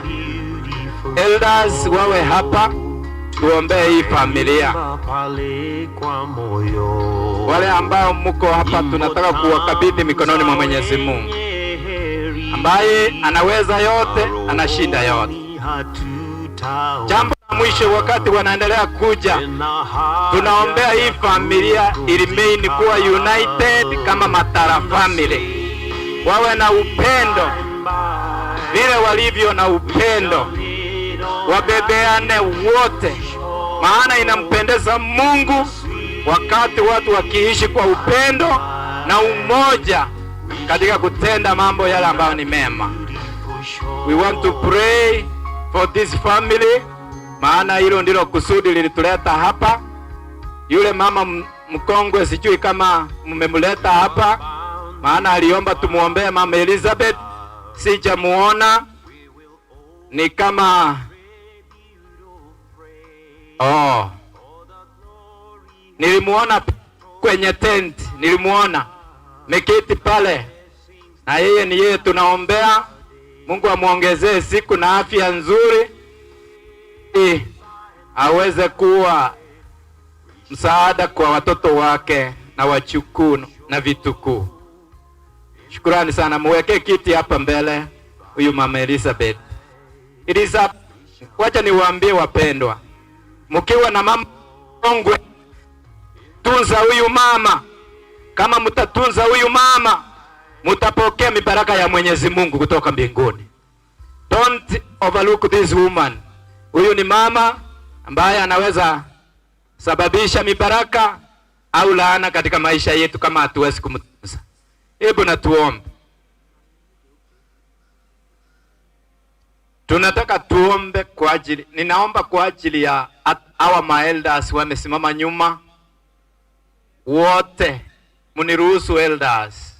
I pray kwa niaba yenu, kwa sababu hatuwezi tukapeana hiki kipaza sauti hapo nyuma, ni mbali. Tuombe. Tunakutukuza Baba na Mwenyezi Mungu kwa yale ambayo umetenda tangu ndugu Benaya alale siku ile tarehe 7 mpaka siku ya leo. Umeendelea kufariji familia hii. Isingekuwa mkono wako, watu wangepigana katika kuandaa mazishi yake. Isingekuwa mkono wako, wengine hata wangejinyonga wakati walisikia ndugu Benaya amelala. Umewafariji, umewalinda, umewahifadhi. Tunaomba mkono ule ambao umekuwa nao uendelee kuwapa tumaini ya kwamba hata ingawa hapa duniani sisi ni wa kitambo, umeenda kutuandalia mahali tutakaa nawe milele na milele. Tunaombea wajane ambao wameachwa nyuma. Tunaombea watoto walioachwa nyuma. Tunaombea ndugu walioachwa nyuma. Tunaombea wazazi wale ambao wameachwa nyuma wa marehemu, na vile vile relatives wote. Ukutane na mahitaji ya kila mmoja wao, uwape tumaini ya kwamba hivi karibuni ahadi yako itatimia. Ututoe ulimwengu huu, utuchukue ulimwengu ambao una kifo wala maumivu wala maombolezo yoyote. Asante kwa sababu utalinda hawa walio hai, uwape afya nzuri. Kuna mama mkongwe, mama Elizabeth, Mungu wa mbinguni mpe afya nzuri, mtunze, na miaka ile ambayo umempa, hebu na iwe miaka ya kubariki familia yake, ili wakati wake ukifika wa kuaga maisha haya, aweze kuacha familia yake ikiwa well organized and well blessed. Asante kwa yote. Tumeombea wale ambao wamevumilia, wameketi pale, uende na kila mmoja wao na wabariki. Tumeomba haya ni katika jina la Yesu aliye Bwana Mwokozi wetu. Amen. Mungu awabariki. Elders, tuwafanyie hivi, tuwafanyie hivi. Keti. Mnarudi. Yule ambaye ako na vote of thanks au shukuru, ili tuende pale. Gaiga asenge ncho yo mwana minto Benaya ko bakarangambia ko inyechiese ko bakarangambia mona bairi na basani na bagani ba mwana minto ko bakarangambia mono na ndengo sa Nyasaye abarora mabira separa mo kichinka chaino tukunga mwake tukanya Nyasaye ngambia mono Benaya na ngo mokogoti chali na chenjo monene ono tieli baga Bona Nyasaye tuko yeye eli Nyasaye ende kuba na tokendelele buketekegera buke mabwaito Nyasaye gutochora na tokochora chikawa chimbe ni chingia igono mbia mono asogoika. Thank you so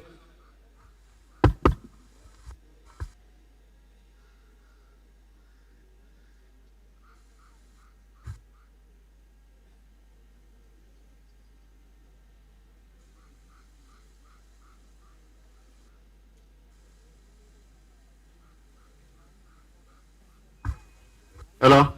Nali abanyakenyoro mogenda abanyakenyoro b'ekiombe kia Nyariro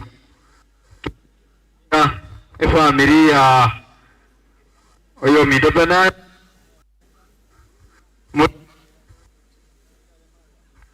Hello?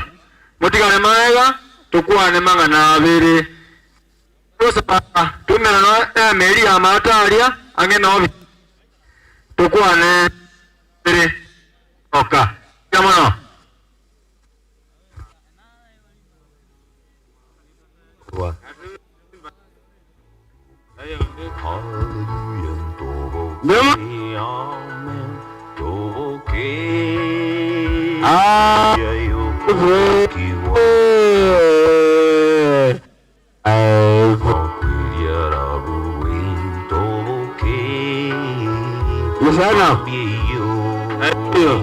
Thank you so much.